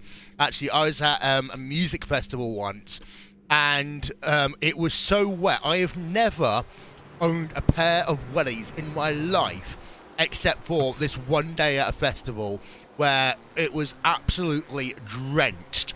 And I've also been there once when you've gone from very wet to very, very dry, and because of that the ground gets very, very hard. That was actually one at Donington Park. So we're going back on board with COTA Strube in that battle between himself and Mitchell de Jong. We talk about all these alternate strategies here today, Conway. The one group of people who we haven't seen coming towards pit road, who I might have thought they might have done so, is Sebastian Job and Red Bull Racing Esports. Yeah, because they've been sort of sitting in the status quo here, this position, for a while. They have made out a huge amount of positions on this first stint already, up 10 if, you know, if you also ignore the fact that we have had a couple of cars down towards pit lane. But still, it's still a very good first stint for Sebastian Job, but, you know, it's still perhaps not really enough at this stage. You still have that Williams Esports chill bar separating him and that VRS Kind Sim Sports number 8 car.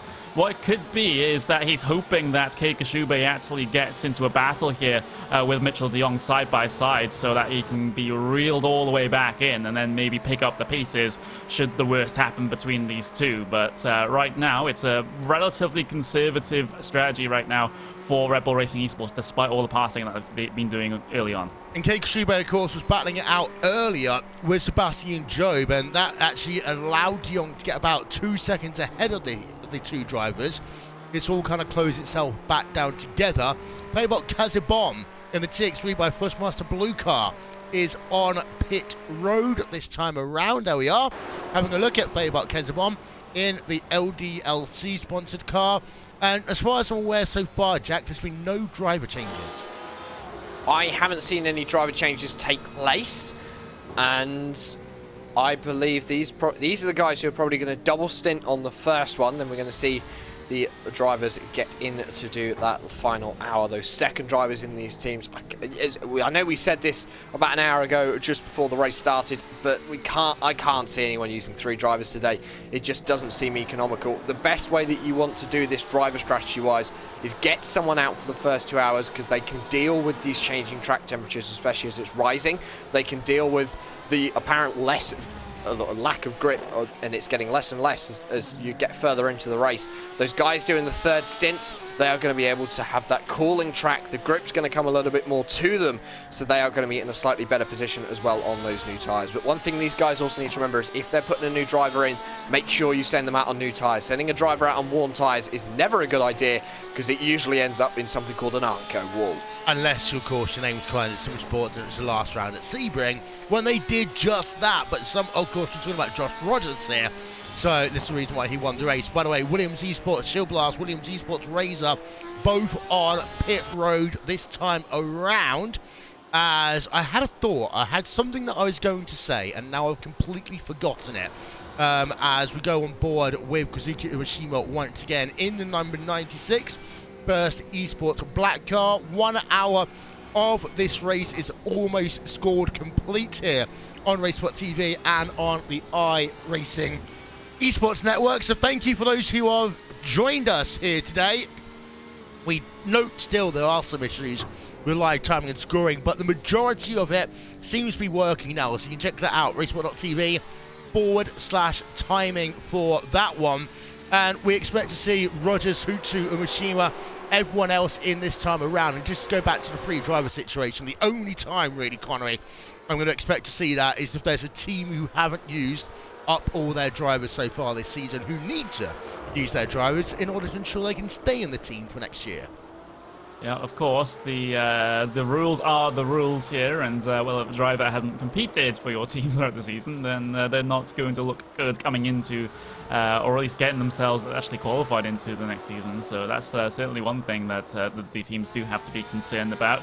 But with the hour mark just ticked over now, 1 hour 59 minutes left remaining in session. I was just going to say 1 minute left remaining. I was like, where has all the time gone? But no, we still have about 2 hours of racing to go here. Having a look at that number 81 Coanda car that's race leading right now. They haven't decided to come in, but someone who has is Gregor Hutu from P2. He's down for Team Redline Black.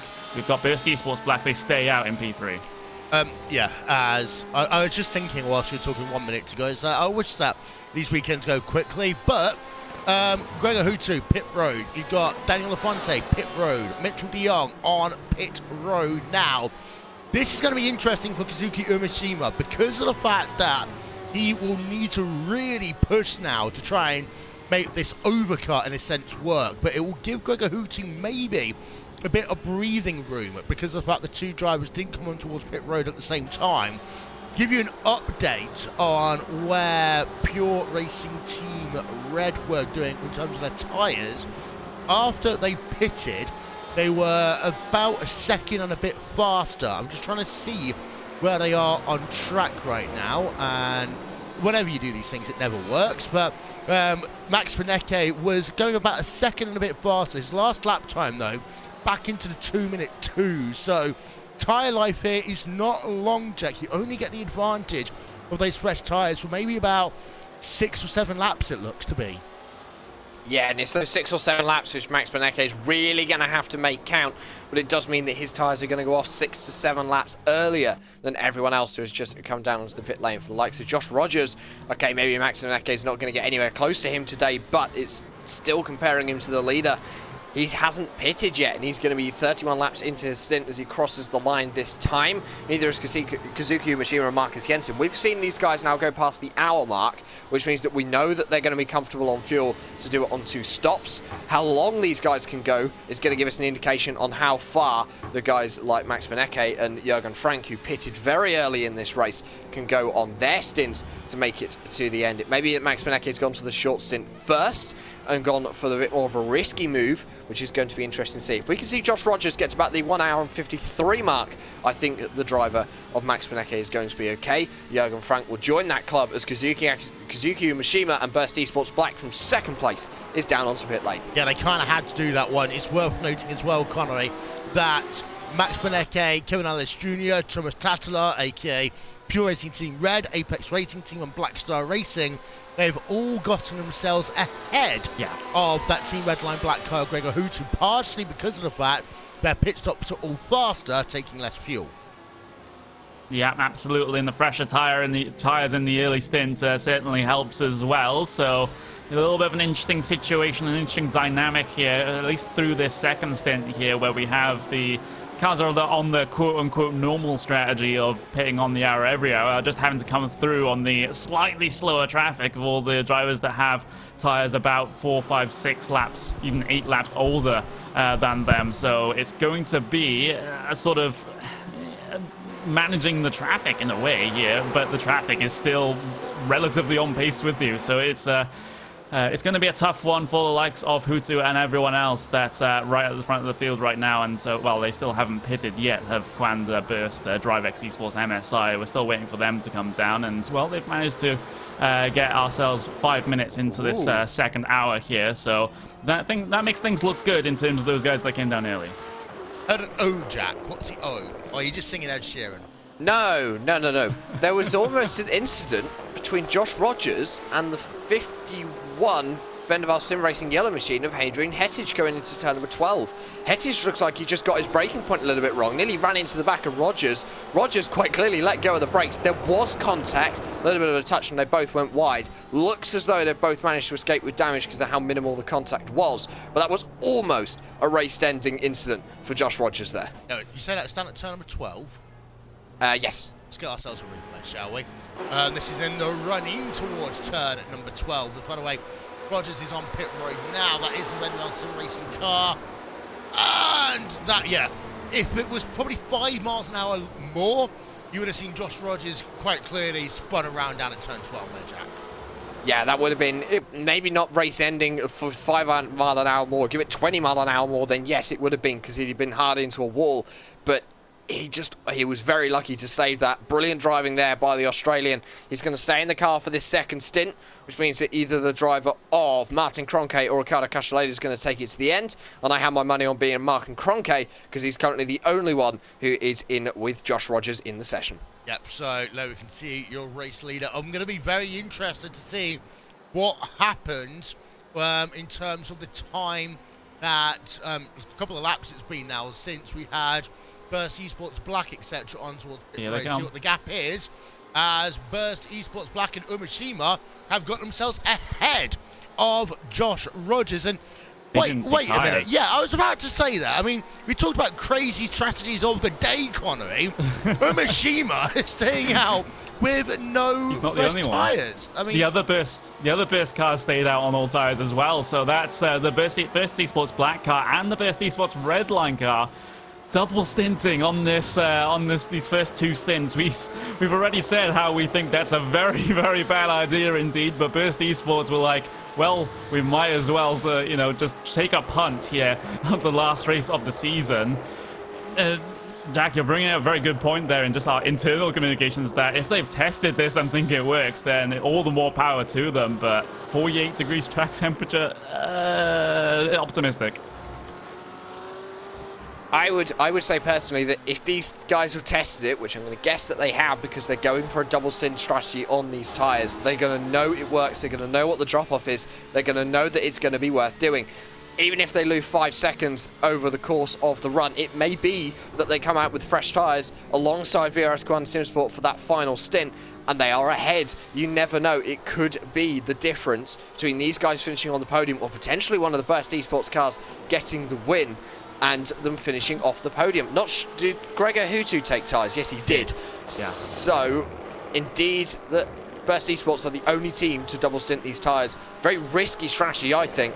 But if there's one team who are going to make it pay off, it's going to be one that's affiliated with Team Redline. And can I just step in here and say it's there's slightly more logic to this than people think, because the cars that do take tyres at this stage are having to file in behind all of those early stoppers, and will have to have the problems of trying to get past them, even though they're relatively equal on pace, even though they have a slight tyre advantage. But what Burst Esports doing here is they're just avoiding all of that. And, they have all the clear air in the world, all the track position in the world ahead of them. We will have to keep an eye on their pace, though, to see how far off everyone else they are. But right now, with that 2:03.5 from Umeshima last time around, it may not be the worst idea, even though it's still about 1.5 seconds off. Can I also say, Jack Sedgwick and the Simracube NX Racing red car were able to do 1 hour and 8 minutes on their first stint in their BMW. So they went the longest of anyone. They're taking tyres right now. And of course, the advantage of pitting late is that you get a little bit of TV time because you're classified as the race leader. We are going to show you the gaps of your top 8 in just one moment's time. I'm going to let this stop finish off first for Jack Sedgwick and the Simracube NX Racing red car. 1 minute and 1.8 seconds. Out and away goes Jack Sedgwick, back out onto track for him. And there is a look at your top 8 then, at the bottom of your screen. It is Burst Esports Black, who lead by 3 seconds over Burst Esports Redline. Gap between Burst Esports Redline and Pure Racing Team Red is about 11 seconds right now. Commander Simsports, number 81, roll in 3rd and 4th place even. Apex Racing Team in 5th, Team Redline Black in 6th, Black Star Racing 7th, and Williams Esports Chill Blast rounds out your top 8. And the only 2 teams not to have taken tyres were Burst Esports Black and Burst Esports Redline. So they're the ones going out on a limb right now. Worth noting that last time around, Burst Esports Black were 1.1 seconds slower than PRT Red and Max Benecke there, Jack. Yeah, very big difference in time. Bearing in mind there's only 13 seconds between Burst Esports Black and Pure Racing Team Red, and then 16 seconds back to Josh Rogers in 4th. It's going to be a very fast process of that gap closing. I reckon by the hour and a half to go mark, this halfway stage in this final round of the VRS GT iRacing World Championship for 2019, we're going to see a lead battle on between Kazuki Umeshima, Maximilian Benecke and Josh Rogers, because Max Benecke's tyres are going to start to go off in the next few laps, and Josh Rogers are still in their prime. They're still brand new. They're only 2 laps old, and as he does that, he goes 2 seconds faster than Kazuki Umeshima on that last time around the racetrack. And it's only 15 seconds the gap between the 2 of them, so it's gonna be very interesting here, Connie. What Burst Esports Black and Burst Esports Redline need to hope is that the sheen comes off these tyres quickly. Yeah, I mean, we've seen the fresh tyres be very, very fast on those first set of stops for about, 2, 3, 4 laps, and then they start just sort of falling off just a little bit more. And you know, that's what they just have to be hoping right now happens to the rest of these pitters now that have just come down in over the last couple of laps. And right now with Joshua Rogers' pace, I don't think they'll be able to do anything about him, that is for sure. But with you know, any of these sort of middle of the top 10 battles that they have been involved in, it might just give them the edge. But again, I'm having to grasp at straws here to try and justify what they've done. I don't think it's a good idea, but we'll just have to watch and see what happens. Yep, and there is Josh Rogers in the number 81 car. You can see he's 2.5 seconds back from Max Benecke. There is Benecke in the number 72 Pure Racing Team red car. Well, we're about an hour and 15 minutes into this race now, so we are going to take our first Racebot TV fan immersion of the day. We're going to do a lap on board the Pure Racing Team Red and Max Benecke.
on board there, or 2 laps on board because, well, we forgot about time. With Max Benecke in the Pure Racing Team red car. Upcoming event in the iRacing World Championship Grand Prix Series, we have got ourselves a finale of the World of Outlaws Morton Buildings Late Model Championship, and that's going to be the dirt track at Charlotte this coming Monday. Then it's time for the throwback, Connery, as the Peak Antifreeze Series, the Irish eNASCAR Peak Antifreeze Series powered by iRacing, heads itself over to the Lady in Black at Darlington. Yeah, and well, when I used to be much more active in terms of racing here on iRacing, I was very, very interested in the oval side of things indeed, and Darlington was actually one of my favorite racetracks. I usually tended to do well there, so I'm looking forward to the NASCAR race at Darlington, and it's always a very fun track, especially coming down into that turn 1 and 2, where you basically dive it in low and then you push all the way up towards the high line. And it's basically as close as you dare coming up towards that barrier on the outside, which is why the whole Darlington stripe thing is a thing on that side of things, where the paintwork just gets chipped off because of how close that they're running towards the walls at that circuit. And well, in terms of the road racing, the road endurance racing that we have going on here right now, that one is a little bit complex here with the Burst Esports strategy. We've also got VRS Sim Sports 81 catching up right to the back of PRT Red here as well. So that's an obstacle now Josh Rogers does have to overcome in this one. He's not simply going to get off ahead of the race and just dominate everyone. He does need to do some passing. He does. As I for some reason said Grand Prix Series, I meant the iRacing World Championship Series.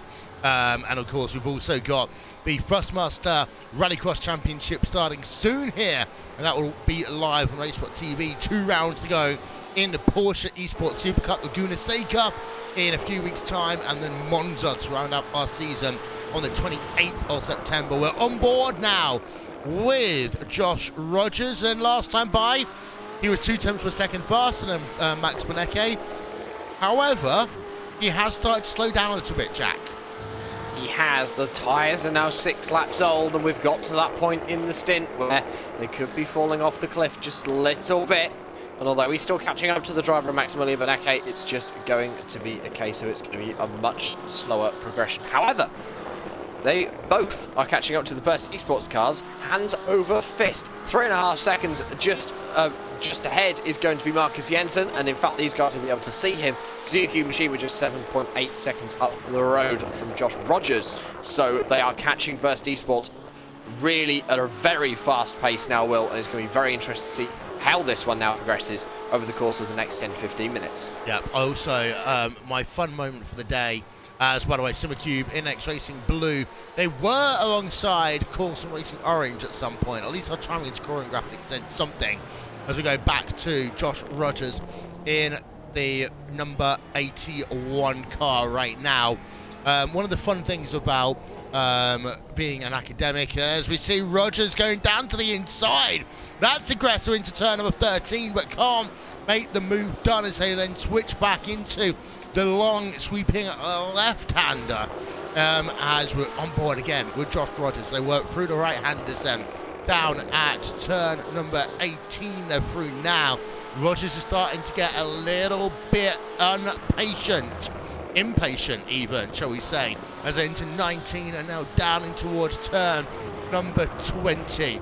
As Rogers is going to put that pressure. He wants to get the good run off the corner. You can see that the Ford GT does have enough grunt as they go down this long front straightaway in towards turn number 1. Rogers launching it down to the inside. He tried to do this on lap number 1 over Gregor Hutu, couldn't make it work, but that time he did, Jack. He did, an absolutely brilliantly perfect move from Joshua Rogers. However, Max Benecke is not going to let him go easily. He let him through, didn't want to challenge, because there's no point with an hour and 38 minutes remaining in an endurance race on putting a challenge on for a position in a car that is quite clearly faster than you. However, Max Benecke was looking for a move into the S's. It wasn't going to happen, and now he's dropped 6-7 tenths back from the driver of Josh Rogers. Josh Rogers now has his eyes forward and focused on one thing, and that is the race lead and getting that back from Kazuki Umeshima. Yeah, that's Burst Esports Redline, 2.1 seconds up the road. The thing I was going to comment about, Connery, is being an academic, of course, I subscribe to 1,000,001 different things, and sometimes some of the recommended papers I read can be, well, entertaining to say the very least. I'm going to give it the clean version. Casual activities among young adults, education differentials. I have no idea what Someone that is. has actually written a paper about this subject and therefore must have done interviews with people about it. Okay. Quick summary? I haven't read it yet. I'll give you one a little bit later on as we go on board with Gregor Hutu and the team Redline Black car. And actually, they seem to have lost out the most here, Connery, from this first round of pit stops. Yeah, they do, and well, if it, it does impact them in the fact that they are having to chase down that number 8 VRS Commanders in the sports cars, but not really. Well, at least in terms of the racing here today, it's really affected how they're going to do things here in this second stint. Team Redline Black, with Gregor who's still behind the wheel of that one, don't forget. I think he's having to deal with a little bit of traffic here in this case. He was the one that was caught out by, just caught in the wrong position at the wrong time. It has to be said here, with those pit stops getting stuck behind those cars that had pitted just a little bit earlier on, and now he's just struggling to work his way through on them. Yep, as we're just having a look there is Gregor Hutu, half a second behind the Apex Racing Team number 99 car. Having a look, and of course the Apex Racing team here, Connery, one of the few teams that pitted a little bit earlier, along with Max Benecke, so they've held their ground a little bit, and actually what they're going to be doing is hindering the performance of the Team Redline Black car a little bit more, and I still am not entirely certain about the approach that Team Red, that Pure Racing Team Red and Apex Racing Team are going to take in this race, but Kevin Ellis Jr. and the Apex Racing Team number 99 car now up into 5th place as a consequence. Yeah, they started P9, so again, very much on where they started. Whether that will be the case at the end of this stint still remains to be seen. Team Redline Black. Oh, actually, VRS Command Simsport number 81, they just got themselves past the Team Burst Esports Redline there. Quick. That was for P2. That was very quick indeed. Caught me off guard for certain. Yeah, there's a replay. As there's Josh Rogers, and it's exactly the same thing, actually, he was trying to do over Max Benecke a couple of laps ago, but this time he just managed to make it work, and you can just see you don't have the confidence there, Connery, if you're one of the Burst Esports Black cars to really nail the apexes anymore.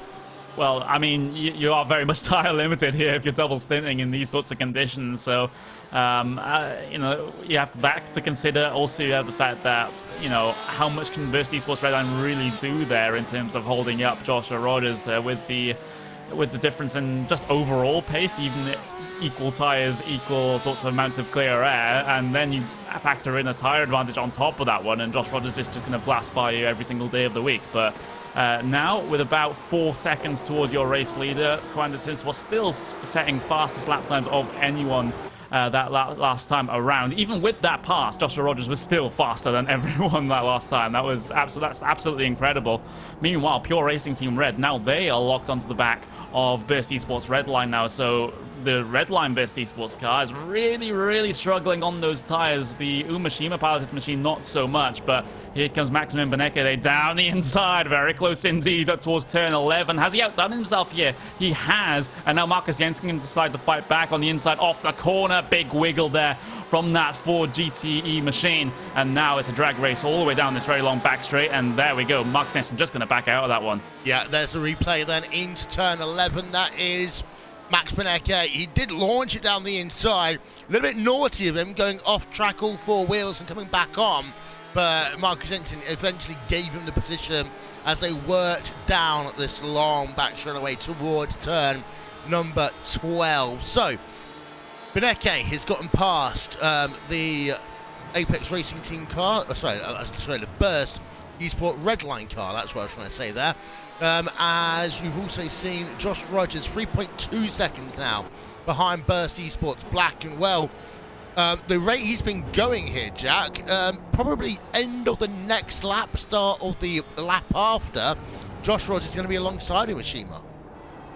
I would say that that would be the case. We will look at lap times as they come across the line this time around. Kazuki Mishima doing a 2:03.9, Josh Rogers doing a 2:02.5. So 3 seconds to catch. It is going to be within the next 2 laps. The lead will change and it will hand back to Josh Rogers.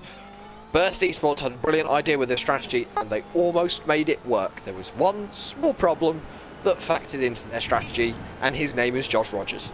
Yeah, and it seems to be for Josh Rogers, every time he's not been leading a race in this championship, because someone does something a little bit crazy, he's like, all right then, and he just finds that magic 10% to make him go faster.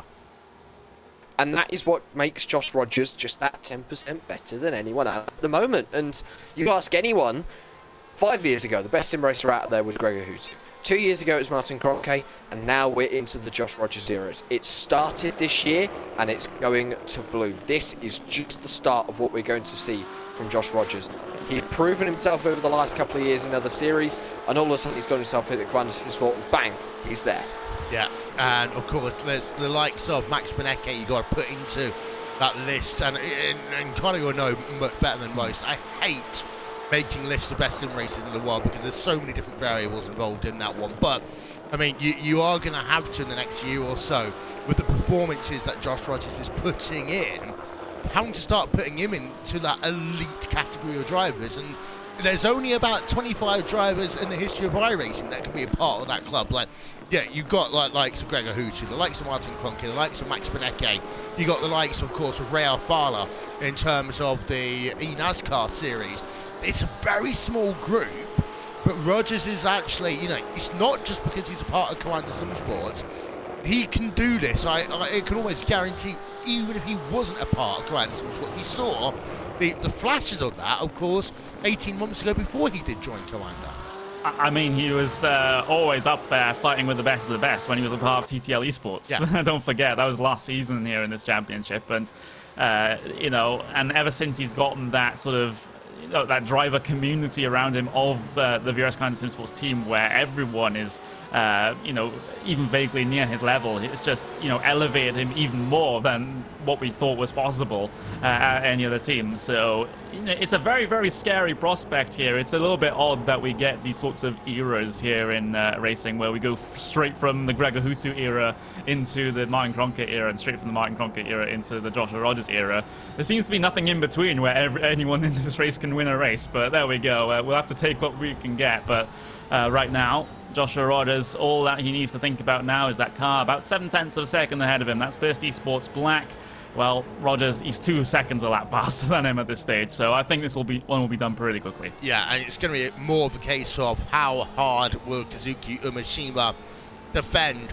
And it's also worth noting, of course, in this race today that Josh Rogers did make a mistake on lap number 1, turn number 1, when he outbraked himself, locked his brakes, did whatever, but he ran into the back of Gregor Hootu as a consequence of that one. And it was a rare, unforced error for Joshua Rogers, one that we don't often see him make, but he made it all the same. So he did have an issue at the start of this one, and I'm sure he'll be reading for that as he goes down to the inside of Kazuki Umeshima, and the pass is complete just like that. So quickly we couldn't even update the graphics in time there, Jack.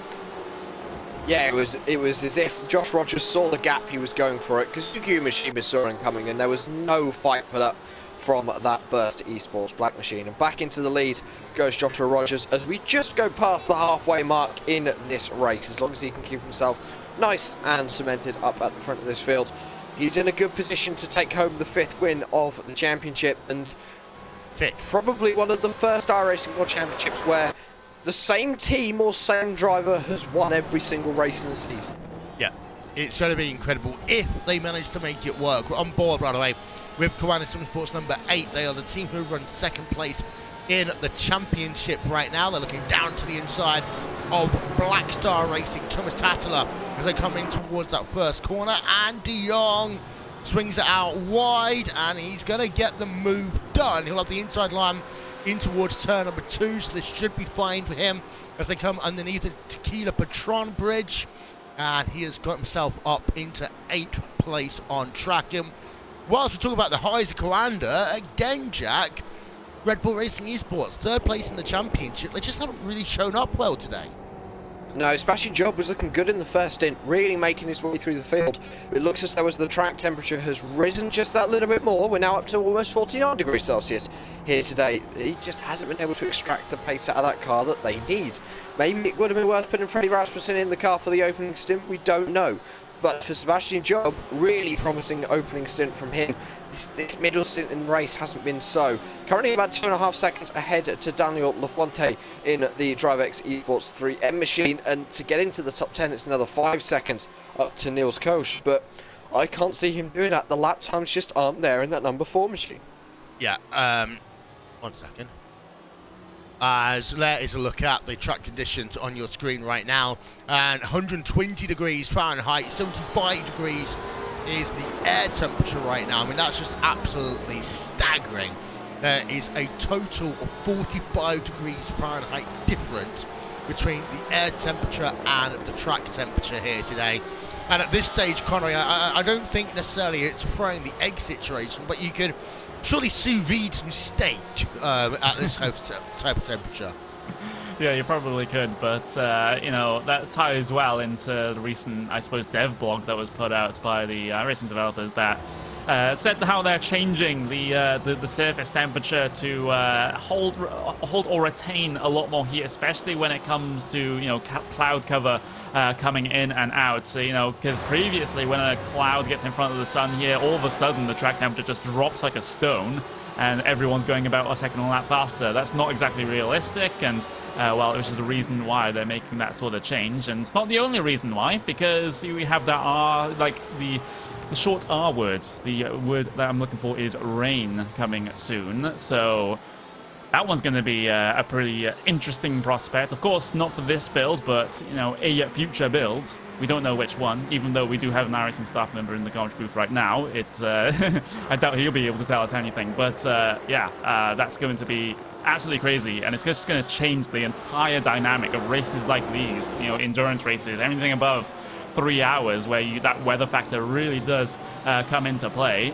It might shake up who runs at the front here from time to time. Yeah, and it's going to mean a lot more differences as well in terms of things like strategy for these teams, because they're going to have, and again, some of the big teams, they've got a pretty big set of spotters and engineers, etc., working for them, but adjusting to things in real time is going to be important. And again, we did see a little bit of this Sebring, Connery, because of course we ran from dawn into the morning. We saw that last hour, the track temperature really spike up, especially as the cloud cover started to part itself. But it's here, I mean, I don't see many clouds at all in the sky.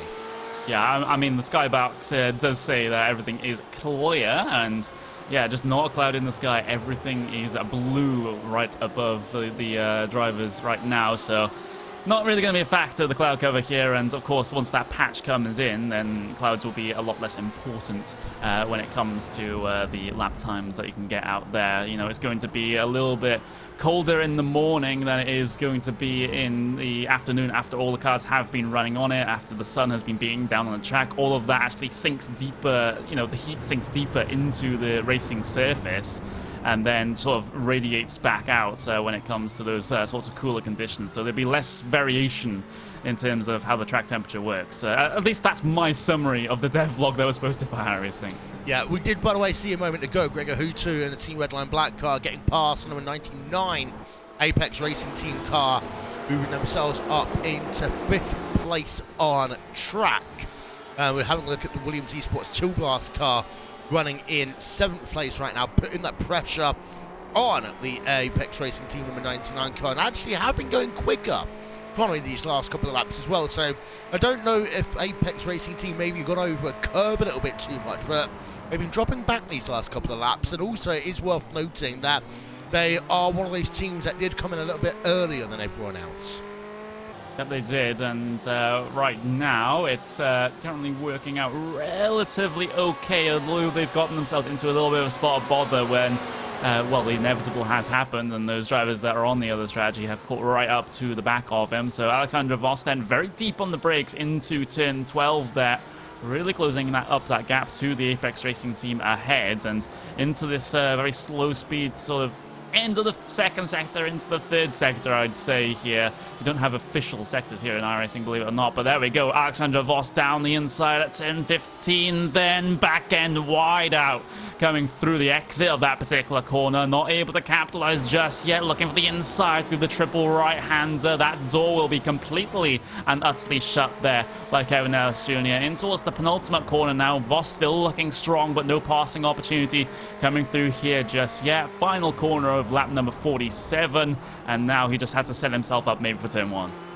Yeah, and there's the exit then of the final corner in towards turn 1. They will come in a couple of moments' time, but Alexander Voss actually loses about a car length as they work towards turn number 1, but that's a very late lunge there by Alexander Voss. Is he going to be able to manage to hold it? You then also got Mitchell de Jong now right behind these two drivers, so they have to pull back into line. But that was, I think, the latest of the late lunges we've seen all so far today. Yep, that was pretty light indeed, but not really exactly successful in terms of that one. And now, when you look behind in this battle, you have Mitchell de Jong that's looking to get his hands dirty in this one, try and get a couple of those passes complete, but still no change on the run down towards turn 11. We had a replay of that very big unsuccessful lunge there on the part of that Williams Esports Chill Blast. Almost got the pass complete, but simply did not happen. And now, at least on the live pictures, they're onto the back straight right now, and Kevin Ellis Jr. does have to be careful here when it comes to that braking zone of turn 12. Voss, does he decide to send it, or does he decide to wait in line? It looks like he's going to decide that the sending is possible into turn 12. Does he complete it this time? He does, slots himself ahead. Perfect pass there from Voss, and now de Jong is looking around the outside of Ellis Jr. coming through turn 13, turn 14, not exactly working his way through. Defensive there from Apex as de Jong tries to find a line very wide through turn 15, still not able to do anything. Fantastic running there by all three of those drivers. By the way, it is worth noting that Gregor Hutu's got himself past Marcus Jensen and Team Redline Black past the Burst Esports Redline car. But this is a great battle going on for P number 6, 7 and 8 on track as we go on board with Mitchell de Jong, exit of the final corner, up the hill. Thomas Tatala is still in play as well. He's only 6 tenths to a second behind this battle, running in 9th place. De Jong, is he going to try and send one up the inside in towards turn number 1? The answer is going to be yes. Who's going to win this battle? Well, it's pretty easy actually. De Jong able to swing across the racetrack and move himself up into P number 7 right now. And Black Star Racing, Thomas Tatala, isn't that far, but much further back either. So all of a sudden, I think that Kevin Ellis Jr. has kind of hit a bit of a cliff edge on his tyres.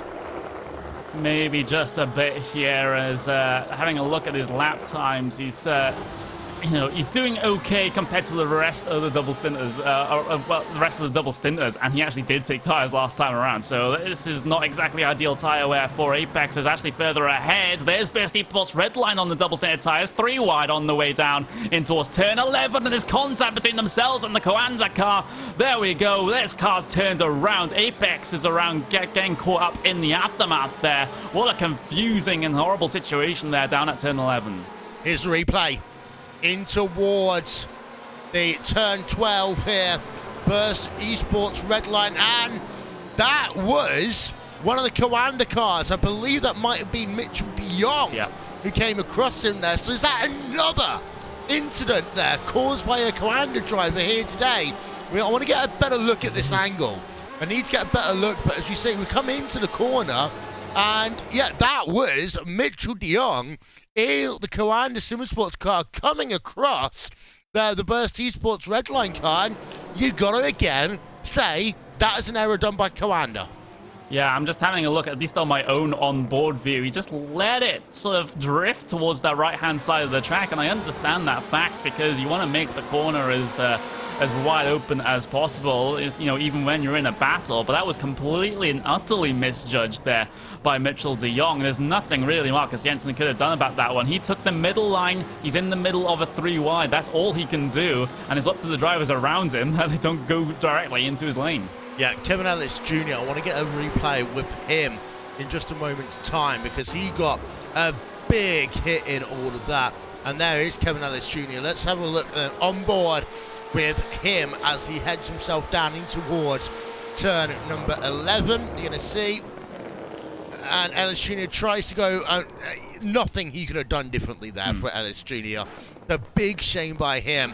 He's now down into 30th place and on pit road as a consequence. Suspension damage to that car by the looks of it. Yeah, that is so unlucky there for Kevin Ellis Jr. Just the wrong place at the wrong time once that incident came through. If he was a little bit further ahead, maybe he'd be able to avoid it, narrowly miss it, but it was just not to be there for Kevin Ellis Jr., which is unfortunate there for the Apex Racing team here today, where they were looking to gain a relatively decent amount of points, but now that's gonna not be the case here right now. And well, when you consider that they are around about 15th in the point standings here, that does slightly put them under threat of not being able to make it into this series for next season. So that is now troubling. Is actually that Apex 99 car, it's just down on the pit lane. They're retired. Yeah, sorry, I think we've had an issue involving Team Redline. And I'm just having a look. Yeah, indeed. There's been some technical issues, and it seems to be that anyone who's a finished driver has been involved in it. So we've had technical issues for, in particular, Team Redline Black car, because Christian Shimshak right now is on standby to get into that. Yeah, that is a big issue. All of the drivers that we've seen have themselves a connection issue, it has to be said, have actually dropped from the server. So I guess take your complaints to any Finnish internet service providers for that one. That one's a bit awkward. Black Star Racing's involved in it as well. Yeah, because all of their drivers are Finnish, aren't they? Yeah, and we have talked about this before. How being all Finnish teams, I mean Glacier Racing's one that's in that as well, quite often. And I know that sometimes they have, literally, they turn the internet off and reset it for a few minutes. Not the actual internet, but of course the ISPs have to reset stuff, and they always do it normally at the night. But, well, that's a big one. We've lost as a consequence. More bad luck there for Team Redline. They were having a second good race in a row. That is going to be absolutely critical for them, and they're running the championship right now because they've dropped from being net P5 to being 27th place in this event, as Christian Shimchak has just got in the car. Yeah, that is absolutely horrible there. I mean, and there's literally nothing you can do short of moving to a different country, like, and we're not going to ask drivers to do that.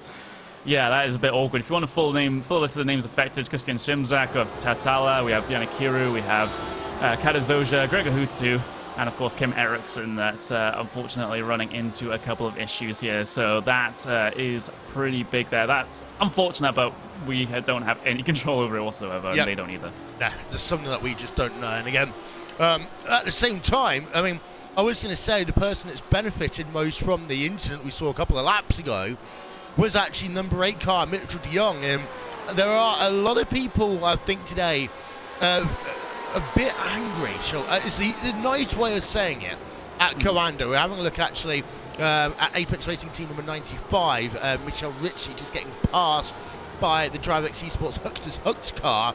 But I think now I count that 5 incidents on Coanda Sim Sports today that have actually been Coanda Sim Sports is doing.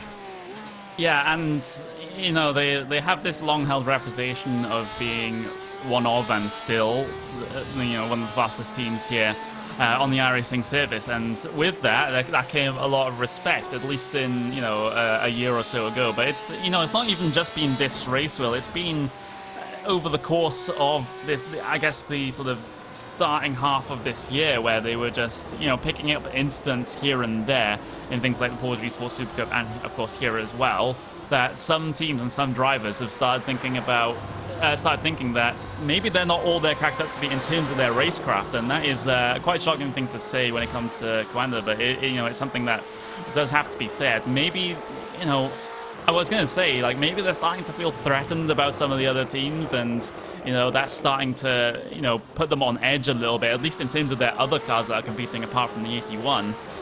I have no idea, but, it's what's happened, and we have to call it out. Yeah, as we're going to see Sebastian Job in the Red Bull Racing Esports number 4 car.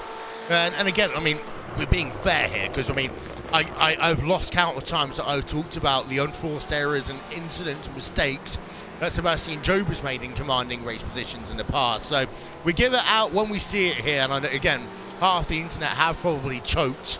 Maybe that's the reason why Finnish internet all went down, Connie, because I've been being critical about Coanda Sim Sports today. Oh, it's not my fault. It is my fault. Well, there we go. I've already made, like, enemies in the Finnish sim racing scene anyway. Remember when I said that Glacier Racing isn't the best Finnish team anymore? Oh, yeah. Yeah. I mean, Black Star Racing is still just proving it right now, but there we go. Yeah. As we're just keeping an eye out. By the way, thank you to everyone who's not only been involved in our social media chat here today on Twitch and on YouTube, but also everyone who's been keeping us entertained over the course of the season. We really do enjoy commentating on all the World Championship Series, but I often say as well, Connor, this is one that's a little bit different because it's a little bit longer racing, as we're going on board with Pasha Gergis in the number 1 VRS Coanda Sim Sports car. It's a longer race, it's a different type of race, a different type of commentary to what we can do and get away with in terms of things like the Porsche Esports Super Cup, which is action. And compared to even some of the NASCAR events, when there is always something going on, there are times here when we've got to play fill time a little bit more. Yeah, if you want action, and focusing very hard specifically on the race, then go and watch the Porsche Esports Super Cup. Things work a little bit differently for this one. But, with this battle with the VRS Coanda Sim Sports number 1 car, of course, Pashalis just behind the wheel of that one. He's gotten himself involved in an incident already here today, which Coanda car hasn't, it has to be said. But P15 right now after starting P23, still a very positive thing to be looking at there for that VRS Coanda Sim Sports number 1 car. But MSI Esports Yellow directly ahead, and they're not the smallest of competitors. MSI have really come into their own this year, and looking to finish off the at least the endurance racing year in the World Championship sense with a bang. I will get my words in order, I do promise. If they're able to hold off the challenge here today. Yeah, as a wonderful look there for the terrain here at Circuit of the Americas. Yeah, MSI Esports. I was thinking about the fact we haven't really talked as much about them today here, Connery, because normally we end up having some nice long conversations with them about them. But they've run a quiet race here, but they've got 1 car into the top 10, that's a blue car, and a yellow car is currently running in 14th. Yeah, it just seems to be like they're finally getting the solid results I think they deserve here, because they haven't really had the best of seasons. Just looking at the 24 MSI Esports car, they haven't even finished inside the top 10 just yet. They only had 1 finish inside the top 12. That was a P11 at Imola, excuse me. I saw Italian flag and immediately thought Monza, but no, that was Imola. And, the other MSI Esports car is a little bit further down. The 27 hasn't finished inside the top 30 this season, and they're currently running in P14. That would be a huge boost. Yeah. We've also just worked out that you can do about 80% of the track here on 1 camera if you have the camera done perfectly. Thanks as ever, by the way, to Iswan Balal, Track Cams for Gourmets, trackcams22.com, for providing all of the cameras, allow me to have lots of fun at these races, as Bobby Zelensky there running in 20th place on track. Number 18 car's not had an issue today, has it? So there is 1 Coanda car.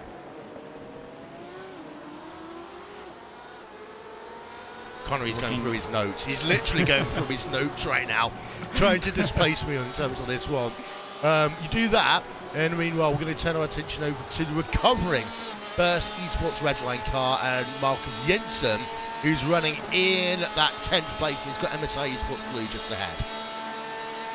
Yeah, he does, and still trying to work on that gap here, and with Burst Esports Redline being in the position that they're in right now, of course, they are still on those tires that they started the race with right now, so I'm not exactly optimistic with them actually being able to get close and be able to make the pass here, although saying that, they are keeping themselves within a second here, but I just have to feel that that gap is simply just going to get away from them at this stage. You can see how much of a difference there is between the two cars coming through the triple right-hander. MSI Esports with the fresher rubber, but bear in mind that rubber is still about 23 laps old as we're coming towards the end of the second stint here. Just see how much an advantage that they have, and I don't think this has really worked out here, at least for the second Burst Esports Redline car. The Burst Esports Black car currently still sat in P3, although they are very, very close to being passed right now by Williams Esports Chill Blast. They are there and they're ready and waiting to pass.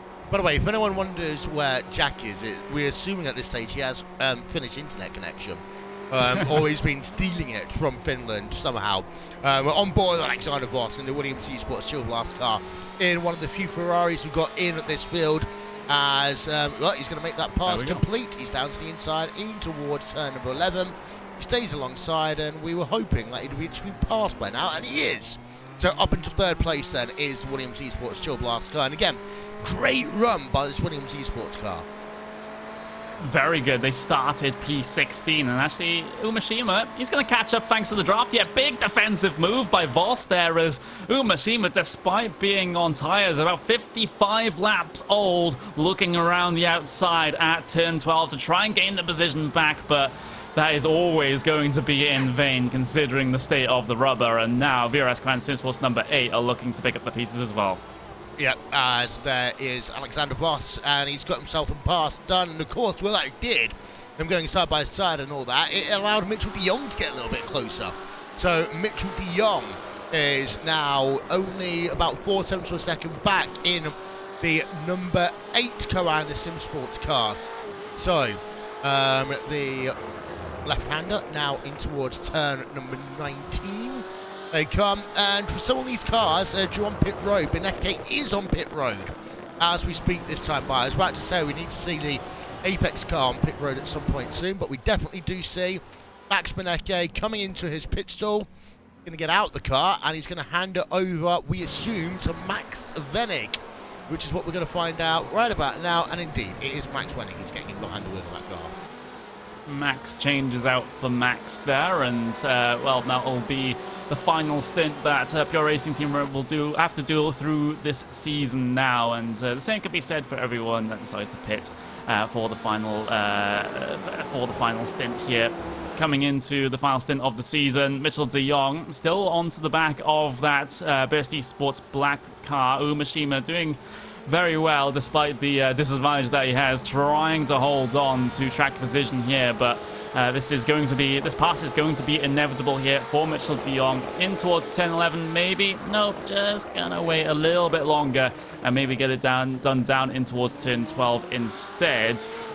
Mitchell de Jong should, and I say should, be an easy position gained, but Umashima, he does have options to make it more difficult for him. A big block here down in towards turn 12 might be on the cards if he wants to hold position here. Mitchell de Jong, inside line, will be gifted away by Umashima. Side by side into the braking zone. Still very late on the brakes there by Umashima, but opens up the corner for de Jong to head his way through. Yeah, de Jong gets past then. A little bit further back, by the way, Dravix Esports 3M getting into a battle with the Williams Esports Razor car. Well, actually, no, it's the other way around. Daniel Lafonte's been losing a bit of time recently. A 204.2 last time by the Dravix Esports 3M car. They've also now got the Red Bull Racing Esports car about a second back. So Red Bull Racing Esports came into this race third place in the championship. They're running 7th place in the event so far. The team second place in the championship are running in 3rd. Yes, they are. So things, starting to evolve in terms of the point scoring positions here.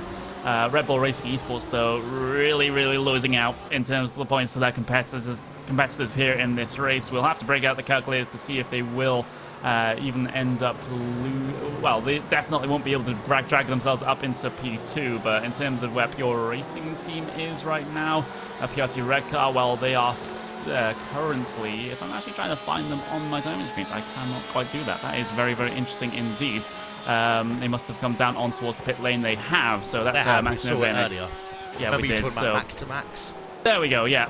I just needed to rejog my memory. It's absolutely fine. But we'll have to see what the order is once everyone else has come down on towards the pit lane. Then we can work out what the numbers will be to sort out who finishes where in terms of the point standings here today. Team Burst Esports Redline, Similar C.DE Titan, they get themselves stopped in their pit box for their final stop of the season. And we're just about to hit the hour mark here. 3 minutes to go until that happens. Yep, we're on board with simrc.de for a brief moment. You've then got we've got an Apex Racing car that's been on pit road for a very long time. That's the one that got poorly a little bit earlier on, the number 99 car, after they got turned around down at turn number 11. That big incident that we had earlier on. They actually got the worst out of that one, Connie, because when they were trying to go around the incident, they basically got slammed in the side of the car by the spinning out, what's we call it, the Burst Esports car.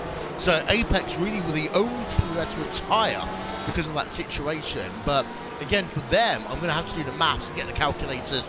I'm not going to use a calculator, I'll use an abacus to try and find a way of making sure they're top 20 players. I'm going to look into that one now as you carry on talking.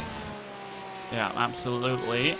We'll have to see if anyone comes down in this time around, as the drivers just inside your top 5 actually missed pit lane this time around. So those guys not coming out in just yet. But someone who is, Williams Esports Chill Blast, just as they gain position over Burst Esports Black, they decide to hit the pit lane. Same with Red Bull Racing Esports as well, coming down in a little bit slightly early here, but as they'll aim to get themselves stopped in their pit box. We will have to see a driver change for the vast majority of your teams left in this race. Most drivers have double stinted most teams have double stinted their drivers for the first 1 and 2 stops, and then putting in a fresh set of legs, fresher arms behind the wheel of the car to go chasing here for the final hour of the season. Frederick Rasmussen behind the wheel of that Red Bull Racing Esports car for Williams Esports Chill Blast. Well, Alexander Voss, he hasn't quite got himself out of that car just yet. That's because he doesn't need to, because it was Keika Shube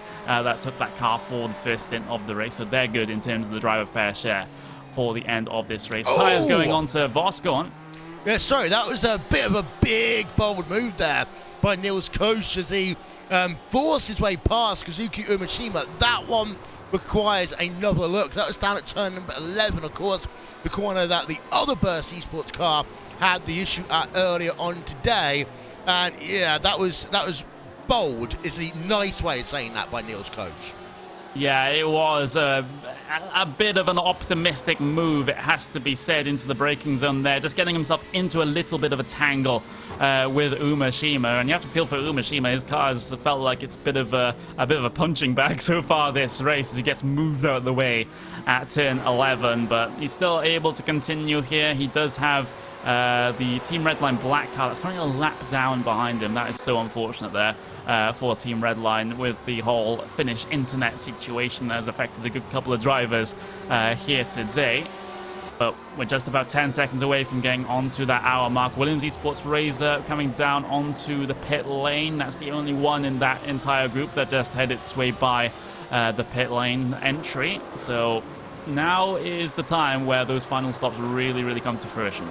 Right, I've done the maths. Well, I've got part of the maths for Apex Racing Team. They're in 15th place coming into this race with 127 points. Now, 21st place coming into this race was 102 points. So it was close. There is a chance that because of that crash for the Apex Racing Team number 99, they have to re-qualify for next year. I mean, that's just that sour taste in your mouth there when you say something like that. As you can turn our attention over to simrc.de. That isn't nice. I'm just having to do a quick check here, Connie, to work out what everyone else around them is. I mean, the thing is, if there are people all behind or not doing well in the races, they might just survive, because 22nd place is Black Star Racing, of course, has been hit by the finish issue. Yeah, and the Finnish issue of not finishing at where they should be. Okay, I'll show myself out. But more drivers down on the pit lane. Williams Esports Razor. They're coming towards the end of their pit stop here. They have taken tires. MSI Esports Yellow and the Apex Racing Team 95 currently having their pit stop service done. I'm just having a look to see if anyone's pulled off a cheeky burst esports strategy with the double stint here, but I don't think that's going to be the case, especially with the track temperature, the highest that we've seen it here today, 49 degrees Celsius out there. So yeah, there's going to be absolutely no chance if anyone wants to make these tires last. You know, it's simply not going to happen. It wasn't going to happen even when the track temperature was 45 degrees Celsius. Yeah, just to give you an update, by the way, I think that Apex might just be okay, only because of the fact that the COTA Racing Orange car, who are 20th place in the championship, are having a pretty miserable day. That we actually turn our attention over to them. There is Yeti Kuru, 58 minutes of this race remaining. And by the way, we've got driver changes, and it's Ricardo Castrolado getting in behind the wheel of the number 81 Commander Sim Sports car. And you've got Mitchell de Jong coming down pit road as we speak. We expect him to get out the number 8 car and to have someone else come in, as Daniel Lafonte now leads this race by virtue of not pitting just yet. So, well, say with a moment, DriveX Esports, because you are leading in our Racing World Championship event. Absolutely, and well, it's just a matter of time before they come down on towards the pit lane, that is for certain. I'm having a look to see what the situation is going to be with the Burst Esports Black car, because, you know, they're extending the stint despite being on tires that are about 60 laps old at this point. I would have thought they came down a little bit earlier to be able to at least get some security onto that car that the fresh rubber provides, but Umashima, they're still keeping with it out there, just making this stint as long as he can, and maybe finally get some fresh tires on that car and have the fresher tires of everyone for the final stint, which would be quite a change, it has to be said, but we'll have to see if that is exactly the strategy they're going with here. We have the DriveX Esports number 29 car on the lane as well. No one going for anything out of the ordinary, it has to be said here, as you know, we're still waiting for around about the top 5 cars to come down and get their pit stop service done. Yep, they are DriveX Esports 3M, Burst Esports Black, DriveX Esports Scalpers, SimulaCube NX Racing Blue, SimulaCube NX Racing Red. And remember, last time around, SimulaCube NX Racing Red went longer than anyone else in that first stint, so it might still be a while before we see them come on towards pit road. Daniel Lafonte is 29 laps into a stint right now as he comes down in towards turn number 20, and he's going to stay out and do another one. Another one. That'll actually officially log him as leading a lap here, as the iRacing timing works, as just as drivers come across the start-finish line rather than the active gaps between the cars out there on track right now. Meanwhile, actually out there on circuit, Umashima was just having to make space for the number 18 Commander Sim Sports car, which someone jokingly referred to the number 18 car as the back marker Commander. I think it was actually Jon Jens that made that joke, but there we go. He actually drives that car, so I believe he's quite right to be able to say that. But right now we do have NX Racing Blue. They've decided to head their way in from P4 out there on track. They'll get themselves cycled back in this situation. Still waiting for that DriveX Esports 3M car to come in. Same with Umashima, who's currently just getting swamped by pretty much everyone at this stage. Those tires are completely and utterly gone, and still trying to struggle with them out there. I have to wonder how much that is actually accomplishing here. Yeah, you're right. He's losing. Well, he's not going to be losing as much time as he would have done earlier with Kazuki Umashima. His last time was 20. Actually, no, I say that 205.747. Yeah. That's a slow lap time. I mean, the amount of tyre wear they must be having now is unbelievable. By the way, Robin Friskops is now behind the wheel of the SimulaCube NX Blue car. As there's a look at the track conditions. 49 degrees Celsius, will not quite hit 50. 121 degrees Fahrenheit is the track temperature. 75 degrees Fahrenheit in the air. I mean, we almost hit 50 degrees. I think we're about a half a centigrade away here, Connery.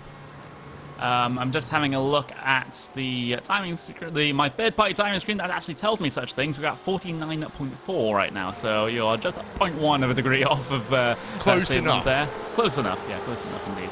But DriveX Esports 3M, they have stayed out again another lap, so they'll get another lap logged as being the race leader here. But Kazuki Yamashima, he's had enough of those tires that have done 62 laps here. Finally going to get some respite from all of that, having to drive with a criminally slow car. We've got a fight going on. It's between second and third place in the championship. Matt Backham on the outside line in towards turn number 12. And, well, Freddie Rasmussen now in behind the wheel of the Red Bull Racing Esports car, but messes up the exit of the corner, and that allows Kalana to work around the outside into 13. Be careful, guys.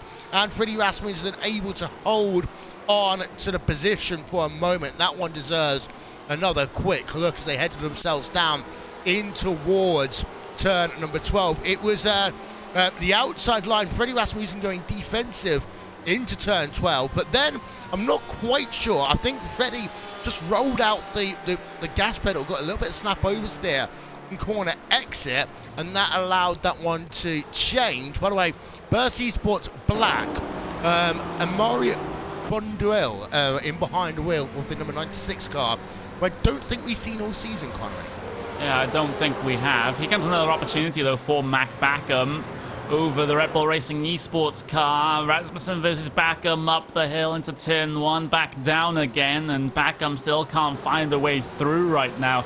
They are relatively equal in terms of their tires, just 2 laps separating them in the strategy here, so has to be everything equal between these two. Of course, now Mac Backham really trying to make a good finish of it for that number 8 VRS Sim Sports car, because yes, he can finish behind the Red Bull Racing Esports car and still finish ahead of them in the championship. Rasmussen needs to go absolutely insane in the final 50 minutes if he wants to pass a good couple of cars up the road and make that championship battle a little bit more interesting. But Backham, he's basically racing for pride at this stage, and you know, that's sometimes what drivers get caught up in. Sometimes it does end in tears, but we'll just have to see what happens here between these two. I think that you're going to get a tweet from Freddie Rasmussen saying the name Rasmussen and insane in the same sentence there already. Of course, anyone who's got these drivers on social media will know, as Backham perking out there late, will know that Freddie Rasmussen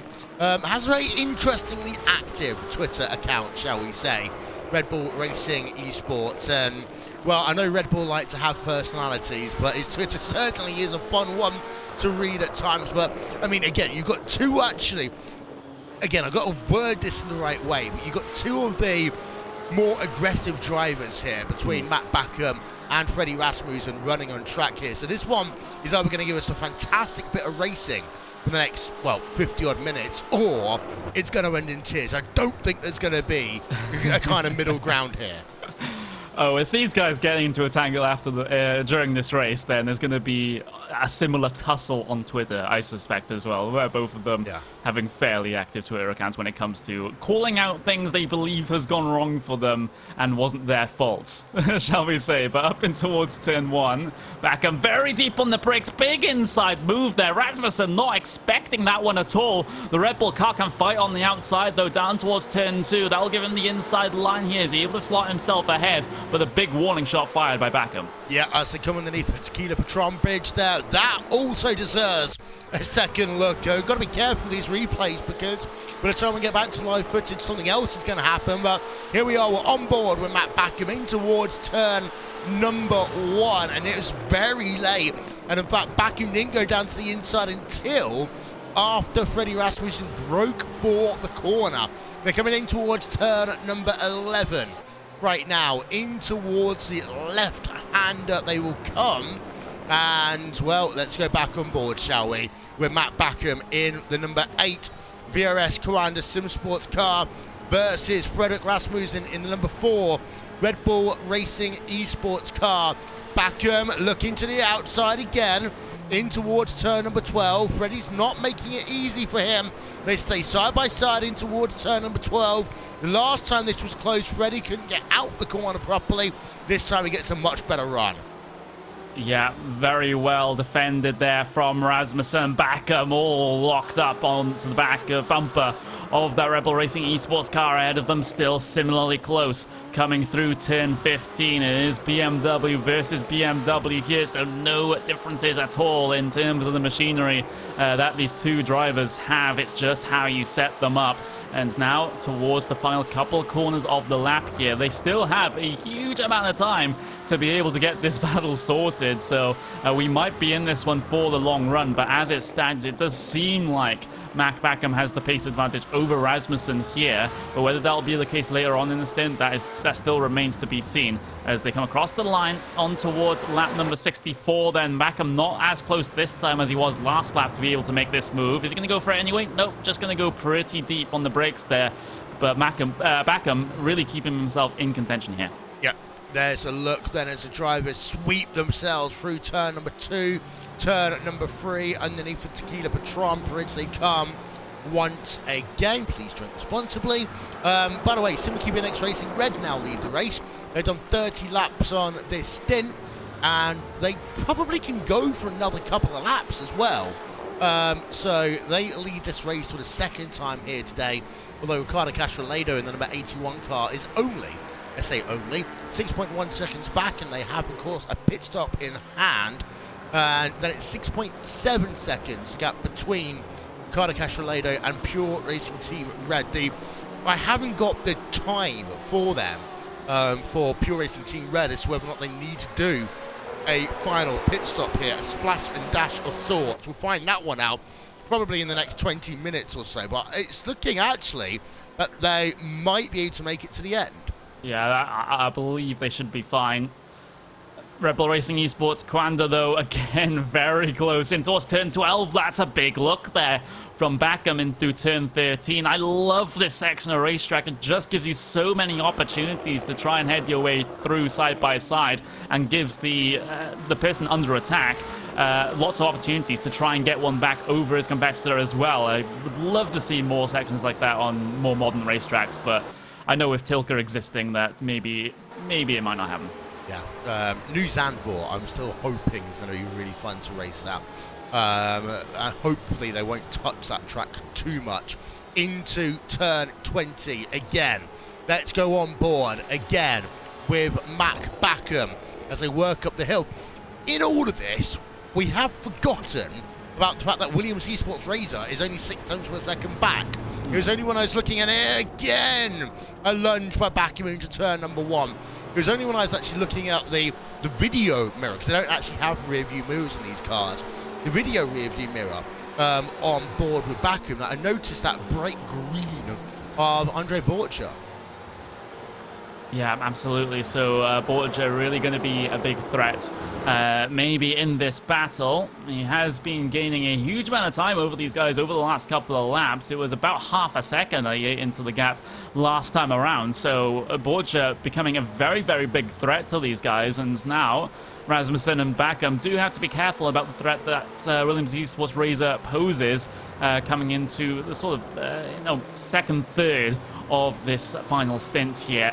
You can just see how Borges is really, really catching up at this stage. Not really getting the greatest of launches, though, off of turn 11. That will stunt him a little bit when it comes to being close into turn 12. And, well, the gap between Red Bull and Coanda right now, just a little bit larger than we've seen into turn 12 than over the past couple of laps. But Backham, look at how deep on the brakes he goes. He just brings that nose all the way back to the rear diffuser of that Red Bull Racing BMW ahead of him. And now it is back to what we've seen over the last 2 laps. It's them being nose to tail. Yeah, no Punterino, please.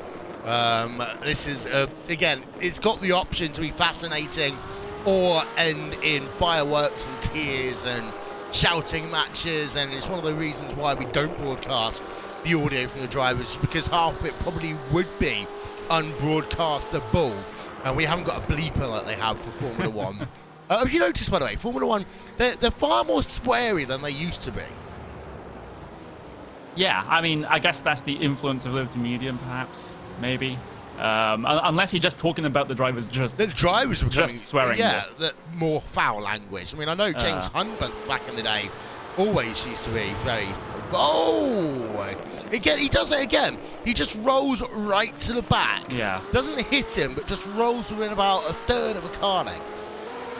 Yeah, he's really, really trying to maximize the braking performance that he has. He's a lot more brave when it comes into those heavy braking zones. And, well, if you're Frederick Rasmussen, you have to be a little bit scared about that. But because what if he does that, but he's just going to dive himself down the inside, and you're not really able to do anything about it. That's the thing that might just be lurking in Rasmussen's head right now at this stage. Borja still sitting in that position, just about 6-7 tenths of a second back. I think he's aware of what has been happening between these guys and just doesn't want to be in the wrong place at the wrong time when it comes to an incident. Although Borch is an opportunist. I mean, he always has been. Andre, of course, at one point, if I remember correctly, was a part of VRS COTA Simsport. He's one of the few drivers to have been a part of the team, to have left the team over the last few years, and of course now races for Williams Esports Razor.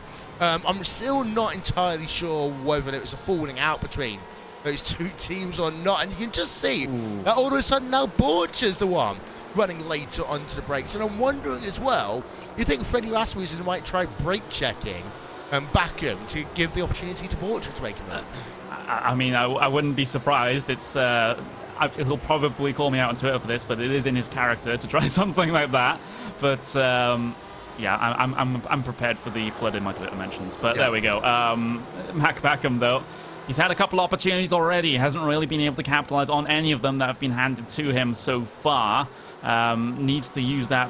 He needs to basically set up these moves now, because every single time where he's brought himself right up to that rear diffuser, he's been, you know, a good couple of car lengths back. If he can just stay 1 or 2 back, then he can use that braking performance to actually be able to try and make a move. Will it happen here into turn 1? It's going to be pretty close. And there's the big send then from Mac Backham down the inside of Rasmussen. A contact between the two of them. Rasmussen semi-spin there on the exit of turn 1. That's Borja heading their way through for Williams Esports as well.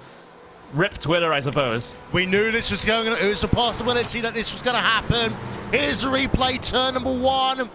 Now, at the point of contact, there we are there. Actually, in this one, you're going to say that Freddie Rasmussen came down a little bit into the inside of the corner over Matt Backham. I mean, Backham made it clear his intentions going into the corner. It's a maybe 50-50 one. You've got to think that when you're racing against certain drivers, there's always going to be a bit of room that needs to be given. But let's have a look again in towards turn number 1.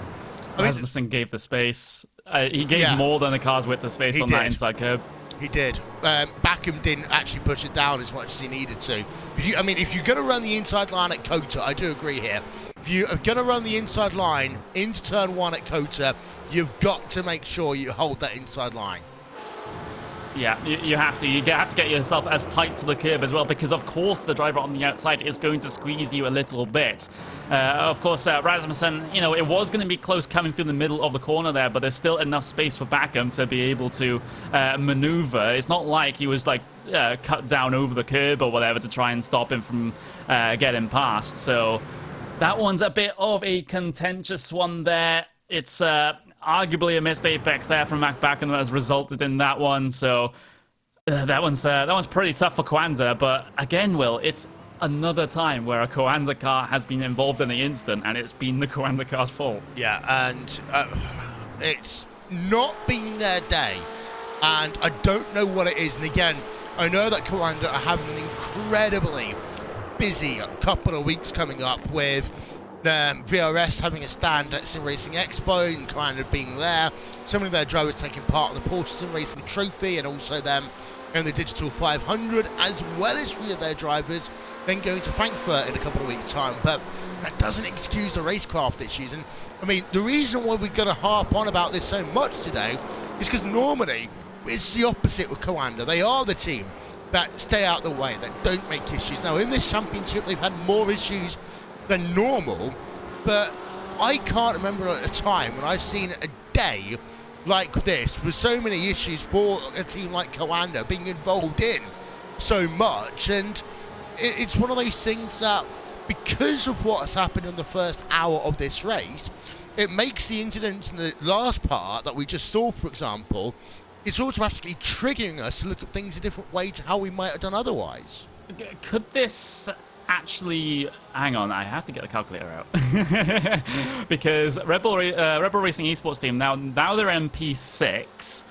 Pure Racing Team Red, they're MP2. Those two are P3 and P4 in the championship. I'm just having a look to see if anything will change here. I don't think it will, but it'll be interesting to see how close it actually is. Yeah, it would have required the number 4 team to basically be punted out the race for Pure Racing Team to get the position up. PRT Red are at 288 points, 344 points for Red Bull Racing Esports. So it's close, but not that close. And we're on board right now with Andre Borcher in the Ferrari 488 versus the BMW of Mac Backham. Coanda Sim Sports battle for 4th place on track. And the thing is, of course, at the start of the race, Rogers gave the position back to Gregor Hooter in the Team Red Line Black car because he was able to do so.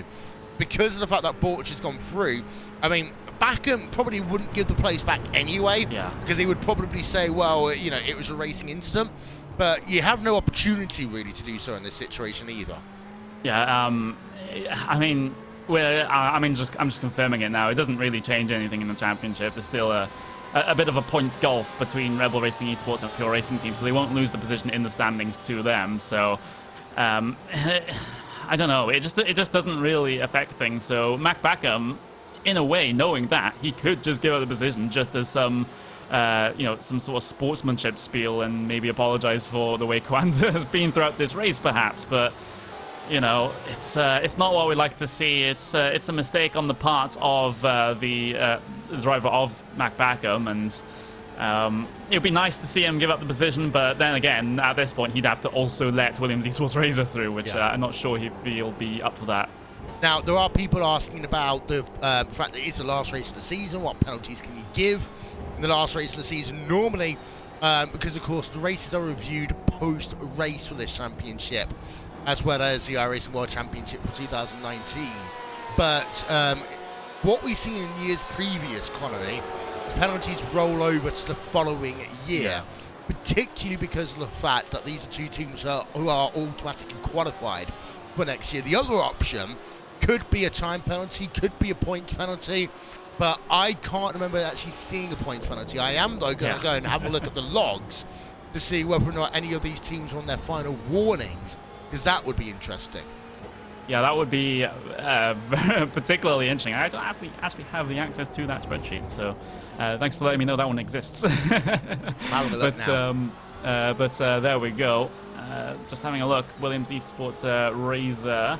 They're currently sitting around about 0.5 of a second behind that VRS Command Sim Sports number 8 car. So now Borcher trying to really catch up to the back of that car of Backham, and Backham, he's going to have a little tiny bit of damage to that BMW. It's not really going to affect him, all things considered, but it's definitely something to keep in mind. But Borger, he saw all that happen in front of him, and now might just end up being a little bit more careful with Backham.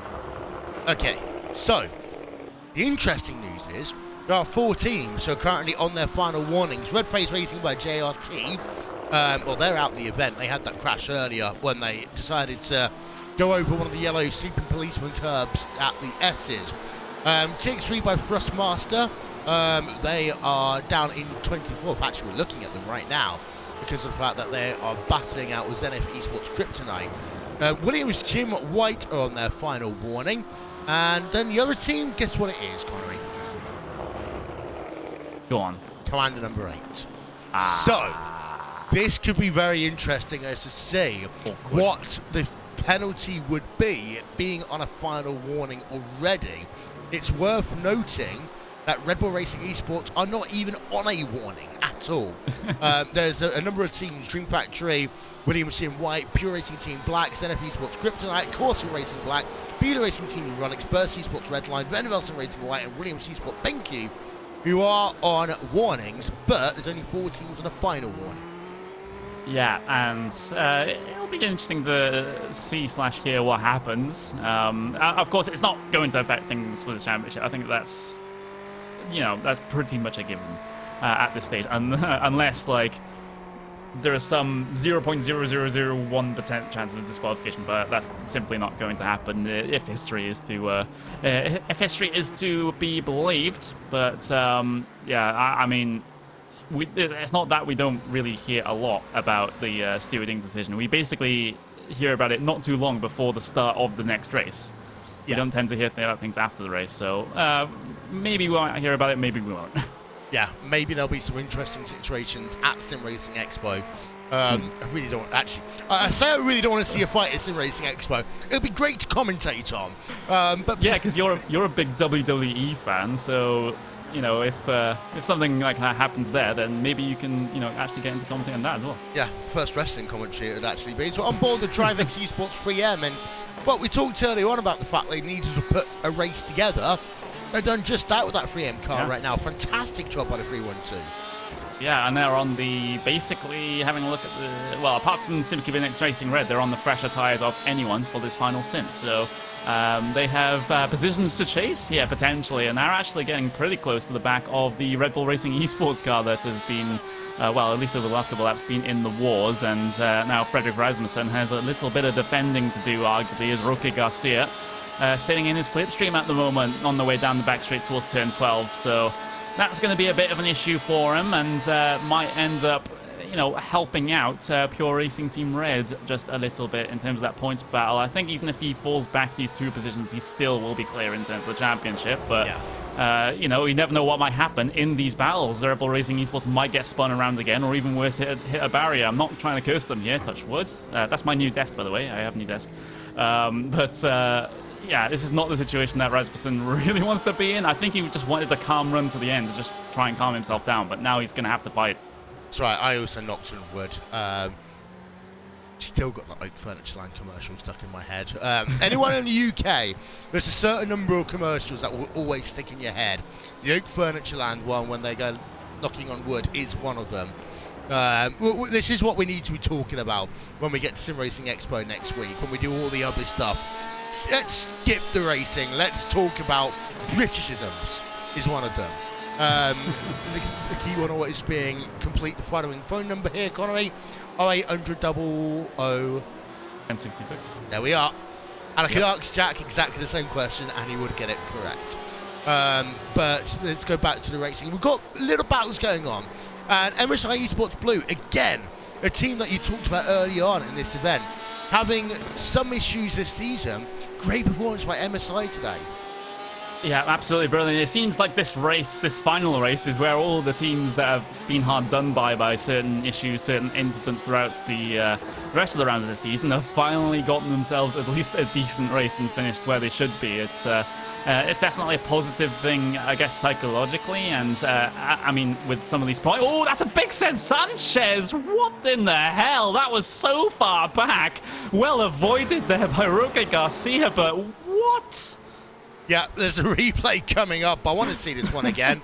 I mean, he's 5-6 car lengths back at this point.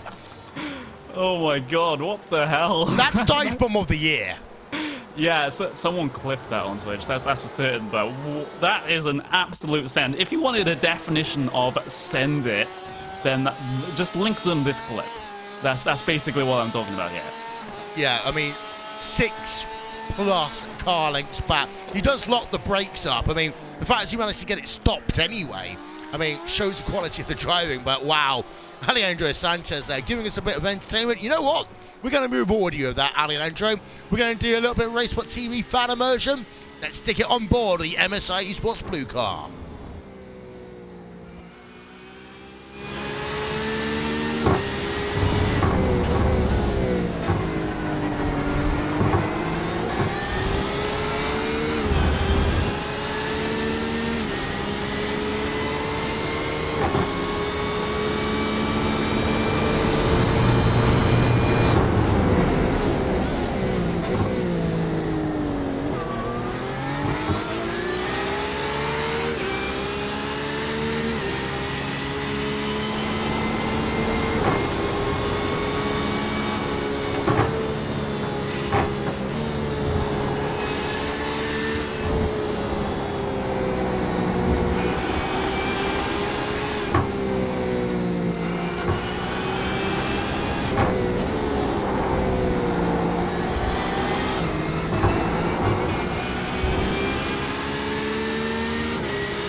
back here, ladies and gentlemen, on Racesport TV and on the iRacing Esports Network. Thank you to everyone who's watched this race and, of course, the season to date here on YouTube Gaming and on Twitch TV. I keep on wanting to say Facebook Live, Connery, but I can't.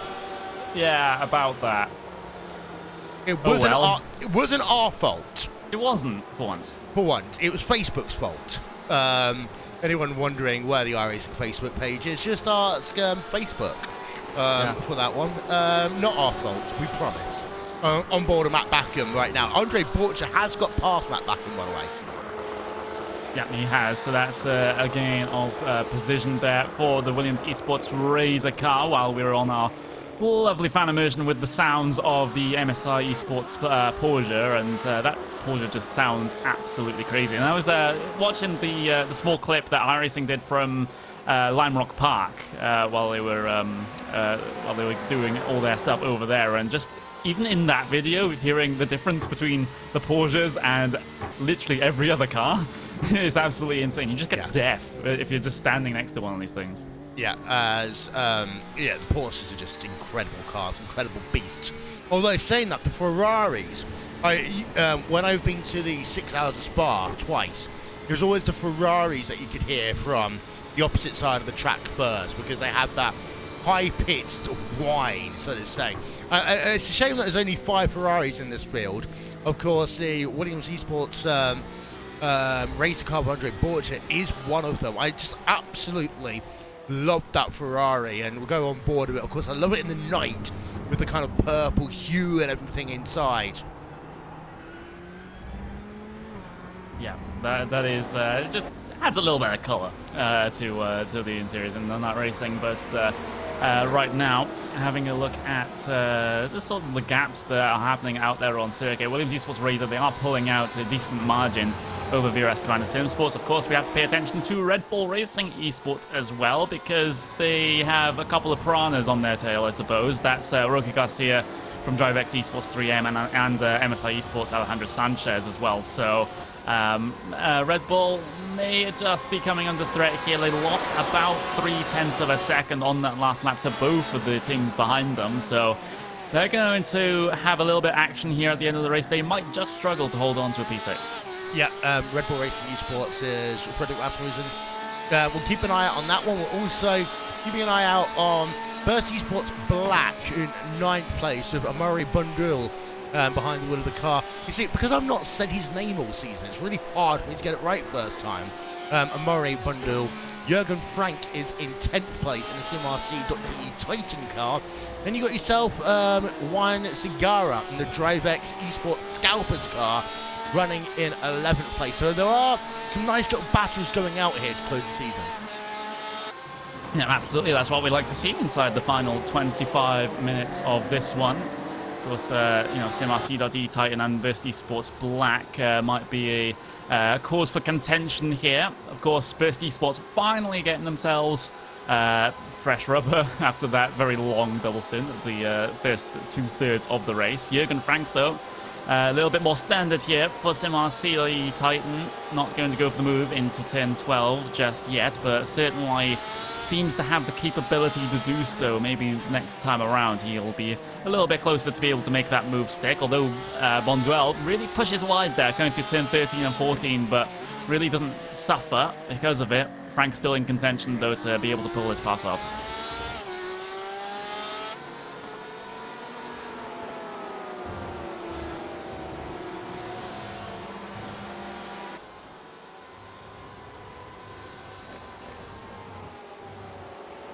Two Porsches and, in fact, 3 Porsches there in a row, Connery, because you've got yourselves the Burst Esports Black car is a Porsche, the SimRC.de Titan car is a Porsche, and the car in 11th place, a DriveX Esports Scalpers car, also a Porsche, as SimRC.de looking down to the inside in towards turn number 1, and that's how you're supposed to run the corner, and SimRC.de got the pass done.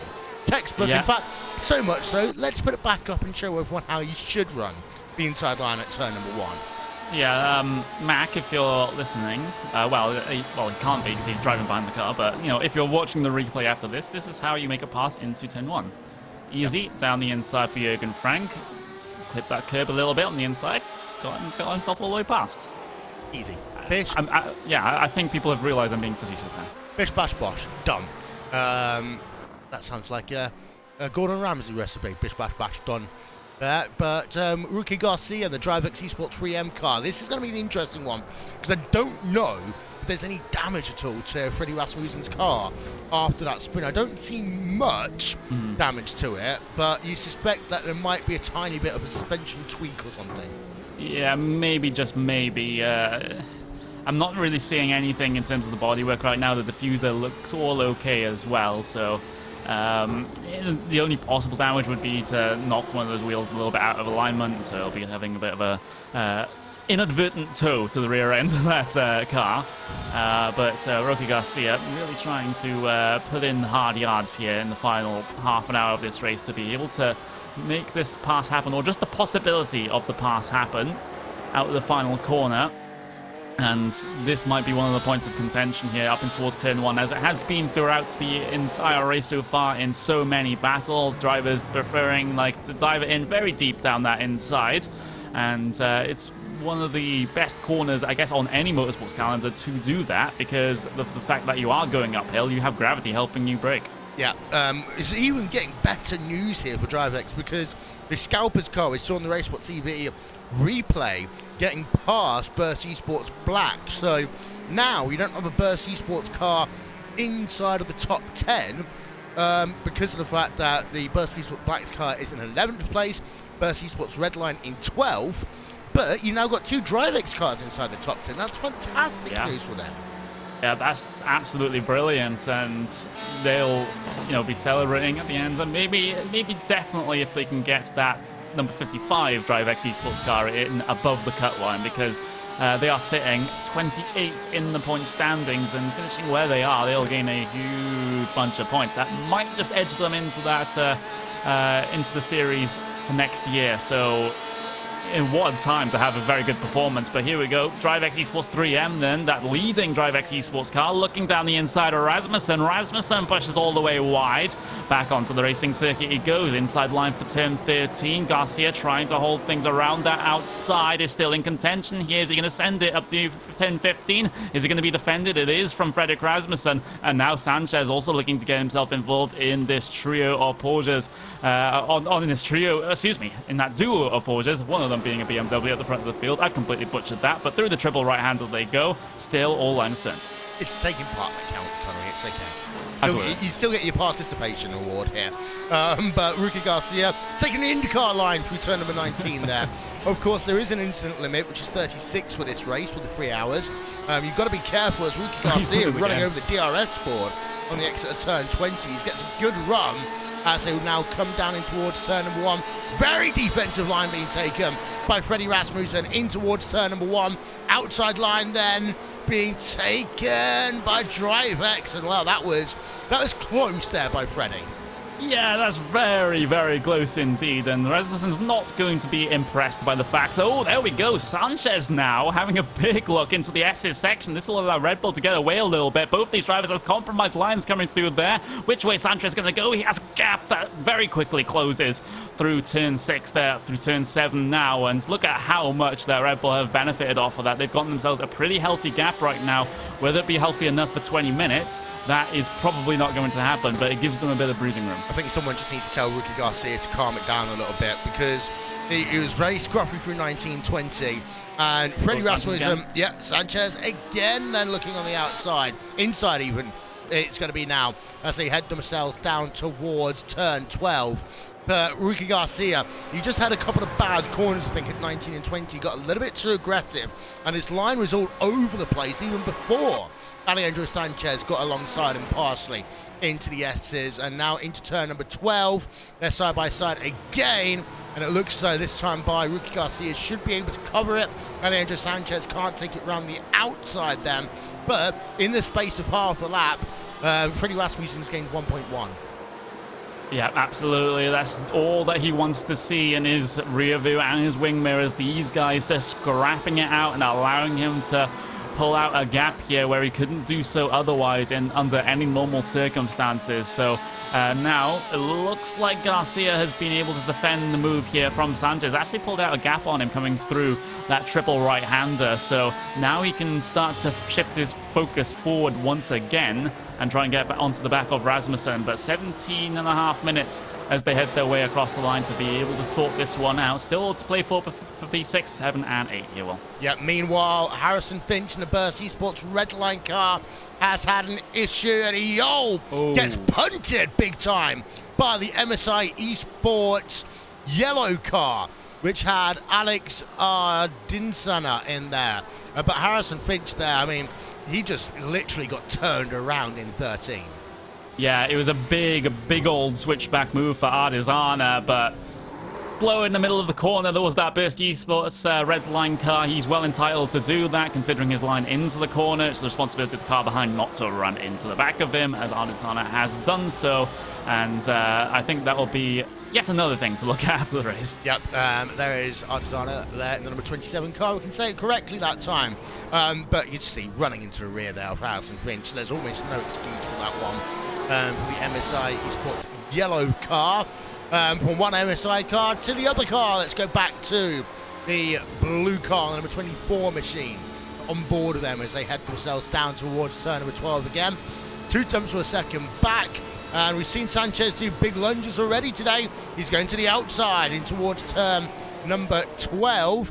And going wide a little bit on corner exit is Rookie Garcia. And that allows Sanchez to try and take the outside line into 13, but not able to do anything. But again, whilst this is happening, it's giving Freddie Rasmussen some breathing room. Yeah, absolutely. Sanchez really wanting to get a move on here. He wants to be the one ahead of the DriveX Esports car to be able to challenge Red Bull here. So MSI, potentially finishing P6 in this race would be an absolutely fantastic performance indeed. So we'll just have to see how this one goes here. We know for a fact that Rasmussen, if these guys behind aren't fighting, he is the slowest of the 3 of them here. But Sanchez just seems so desperate. He's going for every single little opportunity that arises. Any gap, half a lane, full lane that Garcia leaves, he's just thinking, ooh, I can go in there, I can go in there, I can go in there. But at some point, here comes the big send. I was just going to say it, in towards turn 1. Sanchez, we've seen him try something like this already, and it's not going to work out this time around. Yet more time goes the way of Red Bull Racing Esports. Sanchez still trying to have a look in towards turn 3 and 4, the start of the S's section then. Can Sanchez find a way through? It's inordinately unlikely to be able to do so coming through the S's section. Yeah, really close battling going on between these two then, as they lost another second to Frederick Rasmussen as a consequence. So it's a case of they both think that they're faster than the Red Bull Racing Esports driver, but because they're fighting so heavily, none of them is going to get the chance to potentially take the fight in the last 14 minutes or so. So that is the state of play with, say, 14 minutes and change remaining in this event, and of course in the season here. Just wanted to show you the movers and shakers in your field here today. And, well, 13 places up for Williams Esports Chill Blast. They're your biggest movers inside the top 12. Red Bull Racing Esports are up 12 places after what they can describe as a pretty abysmal qualifying. But your biggest losers, well, Team Red Line Black are one of them, Connie, but of course they got the issues with finish connectivity today. Yeah, and of course they're not the only team. They had, of course, various representatives of Fenderval. We had the Black Star Racing team as well. So, it's tough to see, and it's tough to even deal with if you're the driver. I can't really even imagine being in that situation at this level where you're racing in one of the top series here on iRacing and something like that happens. Of course, I've had it happen in the normal racing that I do, but nothing like this. And that's got to be a very tough one to take indeed. But you just have to race with what you're given sometimes, and there's no other better explanation than having to deal with that in endurance racing. Because remember, at least on the real life side of things, you do have mechanical failures and technical failures and whatever. So it may be an unwelcome substitution for that, but at least you can justify it in that sort of context. I had it happen once, negatively to me, and I was in an, by the way, Dream Factory Panaceo there, battling it out with Zenith Esports Kryptonite, and I think Zenith were able to get the position completed there. As we go back to MSI Esports Blue, I was doing an IndyCar race at Texas, and I was pretty much leading by a lap, and then I had a tiny little outage, which meant that I didn't get counted for a lap, and ended up being from almost a lap ahead to being behind everyone. Yeah, I've had the situation where I have had my wheel completely and utterly disconnect, and that for some reason forced it to full lock to the left. I guess it's resetting its value to 0 or something like that, and then it's applied both my throttle and my brake pedals to full at the exact same time, and I guess you can imagine what happened after that. That wasn't a great time. By the way, from Vendaval, they're saying that they would have lost P6 in the championship because of that. And to talk about the negative side of that, that's $1,000 they're going to lose. Yeah, that is a very, very tough one indeed. Of course, with the increased prize pool for this series for this year, of course, because of the big sponsorship of things like the eNASCAR series and Porsche Sports Super Cup, those going to 100k and funded by NASCAR and Porsche respectively, that allows iRacing to put a little bit more into the sorts of, I guess, the B-tier World Championship races. It's kind of tough saying that, but it is what it is in terms of the prize pools. To try and help these guys along, and that's got to be tough. I mean, a little bit of depending on how their prize pool sharing is in the team, that's going to be like I guess at least $300 per driver they're not seeing at the end of the season. That's potentially taking a set of drivers to an event like Sim Racing Expo.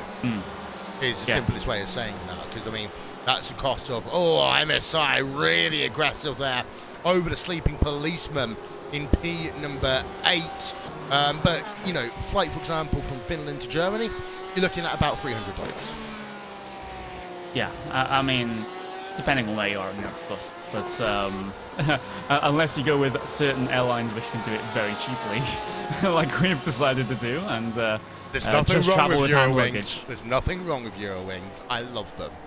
Hey, we have to like be on the good side of Ofcom here and see other airlines are available. Yes, some of them may or may not be on strike at the moment, so we'll take Eurowings. Or German Wings, of course, or Lufthansa, or anything a part of the Lufthansa group. Maybe they'll sponsor us one day. MSI Esports Yellow, by the way, after having a little punting session earlier on, they're down to the inside of the other Burst Esports black car, and they've got that move scored complete. Then you probably would be thinking, Connery, if you're Burst Esports over the radio, so that's the MSI car, just let him through. Yeah, I mean, when you think about the history of a couple of drivers here, a couple of teams, sometimes how a certain team or a certain driver reacts to certain situations, and that might factor into how you approach the racing with them. And when you have a very aggressive driver like Artisana is, then maybe you're going to be a little bit more cautious when it comes to the sorts of heavy defending moves, unless you really want to find him right inside your rear bumper, spinning across the corner. But there we go. Didn't happen this time around, and Artisana is able to get himself up into P11. Meanwhile, Red Bull Racing Esports, they have lost a lot of time on that last lap. Actually, the DriveX Esports 3M car was the fastest car on that last lap of everyone still out there. Wow. That is awesome from Roque Garcia, and just shows how desperately he wants that P6. That's incredible. Just by the way, I want to say, we've been talking about sponsorship and etc. I want to say a huge thank you to Virtual Racing School, as we've got Robin Friskopsen on the outside of the Burst Esports black car in towards turn number 1. Easy pass, scored complete there. Boston McCube NX Racing Blue. I want to say a big thank you to Virtual Racing School, the title sponsor of the VRS GT iRacing World Championship, the highest level of competition in terms of team endurance racing on iRacing. Virtual Racing School now have been a partner of this series for a couple of years, and really look forward to seeing them at Sim Racing Expo, of course, next week. I hope Peter's going to be there, but definitely, of course, they've got some of the virtual racing school coaches. Oh, there we go. DriveX. DriveX. Yep, they're through on Red Bull Racing Esports. Rasmussen trying to find a line around the outside of turn 14. Big cutback move on here for the apex of the corner. Rasmussen still hasn't got any sort of advantage here in towards turn 15. Still wider line, trying to find the exit. Speed off the corner, but that's going to be the pass secured there by Garcia. Yeah, let's get ourselves a replay of that one, shall we? As it was down in towards turn number 12. And Freddie Rasmussen there, outside line. It was sent down the inside. I think there's a little bit of tyre lock up there for Rasmussen. What's going on? Yeah, he went very wide. He went onto the IndyCar line coming through turn 19, so giving Garcia some of his own medicine, and still on the live pictures, he is very close on the way down the pit straight. As we had a little bit of luck on the replay of how that pass happened, but does Rasmussen decide to send it any which way here? Up in towards turn 1, big wide line coming through the hairpin here, but not going to result in anything off the corner. And DriveX Esports now coming up towards the SS section. They can start to get away with it. Yeah, they can. So Red Bull Racing Esports then lose a position.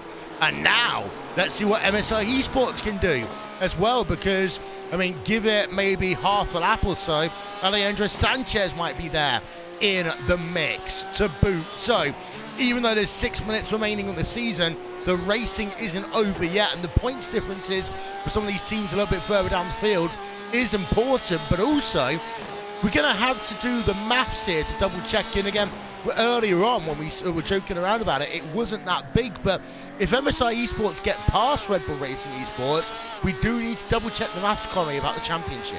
Yeah, I will definitely do so, and it's going to be the difference between P2 and P8 there. That's so that is going to be 80 minus 48, and I will work out the rest of it. 32. Yep. And I'll do the maths at the same time. The gap between the two of them, 32 points isn't going to be enough for Pure Racing Team. It would only be if Frederick Rasmussen fails basically to finish this event. But in this circumstance, this is when you talk to your drivers, if you're the team, and you say to Frederick Rasmussen, don't over-defend over MSI Esports. If you've got enough to let them go, you're not going to lose any more money by losing a position here. Yes, it will show a little bit bad on the record, whatever, but this is the whole Dario Franchitti approach when he used to drive an IndyCar. He would say this is actually really difficult when you're actually running for a number and you've got to actually stop fighting for positions everywhere. Yeah, that's a really tough one for drivers to take, because as a driver, you want to be fighting every single battle that comes your way. You want to be gaining positions all the time, but now Rasmussen just has to bite the bullet, sliding through the apex with Sanchez, and he gets the pass complete. Rasmussen will try to fight back here coming through the S's, but we haven't seen anyone really do this so far this race. Rasmussen, calm down, just take it chill. You can't really do that following so closely into the S's. What if Sanchez just accidentally brake checks him and Rasmussen runs straight into the back of them, and both of them get sent into the barrier? What happens then? Rasmussen and Red Bull Racing Esports will lose positions in the championship. They can't do that. Yeah, that's exactly what I mean. Sometimes you've got to think bigger picture. And it's one of the things as a team boss I've had to do before. You know, tell my drivers to just calm it down and stop thinking about the positions on the track and think about the bigger picture. Frederick Rasmussen outbreaking himself a little bit then into turn number 11. 4 minutes remaining in the season. And, well, it's been very interesting. One thing I will say, Conley, I love the fact that some of the smaller teams have really done well here today. MSI Esports, DriveX. I mean, DriveX got 2 teams inside the top 10. That's incredible. Yeah, that is just a brilliant performance for them. There's no other words for it. Both DriveX and, of course, MSI Esports as well, getting both their cars. Well, MSI not quite getting both their cars inside the top 10, but that MSI Esports yellow car currently sitting in P11, which is still a fairly good points haul. And I'm optimistic for their chances coming into next year. Now, if they can pull off performances like this and on a more consistent basis next season, then they could be fighting for upwards of, inside the top 10 of the points, fighting for those big money prizes as you get further up those point standings. I'm pretty excited for them. Yeah, same. Really looking forward to seeing what next year will bring. And of course, at the end of one season is always a chance to reflect upon all the performances, but we haven't talked about this number 81 car in quite a while. And yes, there will be some controversy coming out of this event because of what happened turn number 1, lap number 1. But the number 81 team are looking to do the clean sweep here, Connery. Incredible. Yeah, there's no other word for it other than incredible. It's something that we've really never seen in these iRacing World Championships. You know, with at least in the VRS GT iRacing World Championship, we've never seen anyone take the championship by this margin, let alone win every single race. Remember the past 2 seasons, separate. Last season was separated by 2 points. The season before that, separated by 1 point in the championship. Everything was so close. And all of a sudden, for 2019, Coanda number 81, they just go, we don't want to have any of that this year. We're just going to take it in the most convincing fashion anyone can do. And it'll be simply 600 points at the end of the season, the maximum that they can score. Yeah, absolutely incredible. Now, Coanda Sim Sports have the distinction of having one other time when one of their drivers had done the clean sweep. That was the 2017 iRacing World Championship Grand Prix Series when Martin Kroenke won every single race. Let's not forget that Martin Kroenke is a part of this number 81 team, as well as Ricardo Castroledo, and of course the star of the season in Joshua Rogers. This is the last lap of the season right now. Ricardo Castroledo just working through the S's. There's a 5-second gap between themselves and and Pure Racing Team Red and Maximilian Wenig right now. But for Ricardo Castroledo, he sees that there is some traffic ahead of him, but he's going to try and keep out of the way as much as possible. When you've got a bit of a buffer, of course, it always helps at the end of a race like this. Into turn number 11 then. For the final time will come Ricardo Castroledo. Less than a minute now remaining on the play clock here in the 2019 VRS GT iRacing World Championship. For Coanda Sim Sports, again, they have just been absolutely dominant. They have had controversy here today, as we said. The first corner of the first lap between themselves and Team Redline. Unfortunately, we didn't get to see what could have been a classic Team Redline versus Coanda Sim Sports battle for a number of reasons. Partially because of what we saw at the start, then also what happened to Team Redline and the number of other finished teams in this event here today. But still, Ricardo Castroledo, the number 81 car, has played his role absolutely incredibly all season. Josh Rogers, yeah, he might be the star, but the key thing about this series is that it's a team event, and a team is only as great as the sum of its parts. In towards the final corner then, for the final time, the number 81 VRS Coanda Sim Sports team will do the sweep of the season, and they win here at the 3 hours of Circuit of the Americas. Coanda Sim Sports win all 6 races of the championship, and as a consequence of that, of course, they are also champions. Second place and the best result for a long time is Pure Racing Team Red, who managed to make the strategy work for the 72 car when track position became so important.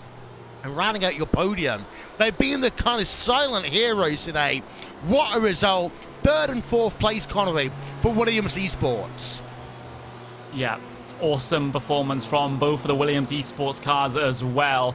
That will really set themselves up to be optimistic coming into the private leagues of the winter season, of course coming into next year as well. But the limelight simply has to all be on that VRS Coanda Sim Sports number 81 car. Ricardo Castroledo bringing it home to the end. Of course, we've had Joshua Rogers get behind the wheel of that car. We've had also Martin Kroenke previously in the season. It is yet another iRacing World Championship for VRS Coanda Sim Sports. And to just top it all off, it's a 1-2 in the points as well with the number 8 car. Just brilliant. Yeah, of course, there will be a lot of talk about this number 8 car after the event, being involved in a number of incidents. But here today, they finished 5th place in the event. Of course, the number 8 team had issues, most notably with the number 4 Red Bull Racing Esports car. And I'm sure there will be some words said between Fredrik Rasmussen and Mac Backham after this race. In fact, you know what? I'm not only sure, I'm absolutely certain. And actually, I am just wondering here, because Fredrik Rasmussen has been going pretty much full tilt here on the cooldown lap. I just hope that Freddie doesn't do anything too silly here. But you can see the fact that they are, of course, on the cooldown lap. Fredrik Rasmussen, he is behind the 2 Coanda cars. And of course, including that number 8 car, but he is keeping his distance.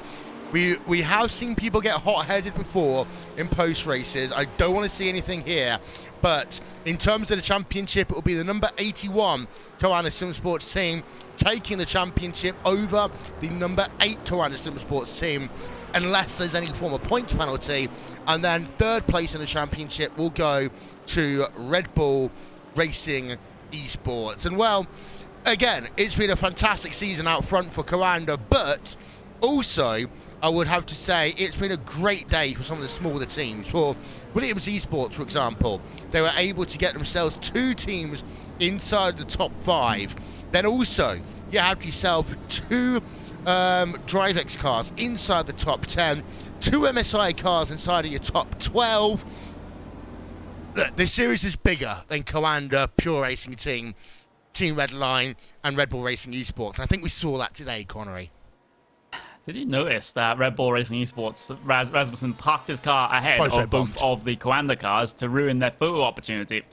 Well, I guess it's better than, getting into some fisticuffs after the race, I suppose. But yeah, you're absolutely right, though, about the lower down teams. It's been an absolutely brilliant race for them today. The sorts of mid-pack teams that get themselves, top 20s, optimistic, and having chances of getting inside the top 10. But finally, they have done it. So big shout out there to DriveX Esports and MSI Esports for doing so well in this race. And of course, it has to be said, Pure Racing Team are P2 at the end of today, so that is basically returning to their form they had at Spa for the first race of the season, where they also finished P2, so everything's come full circle. Yeah, indeed. Let's have a look then at your final race results here from a circuit of the Americas.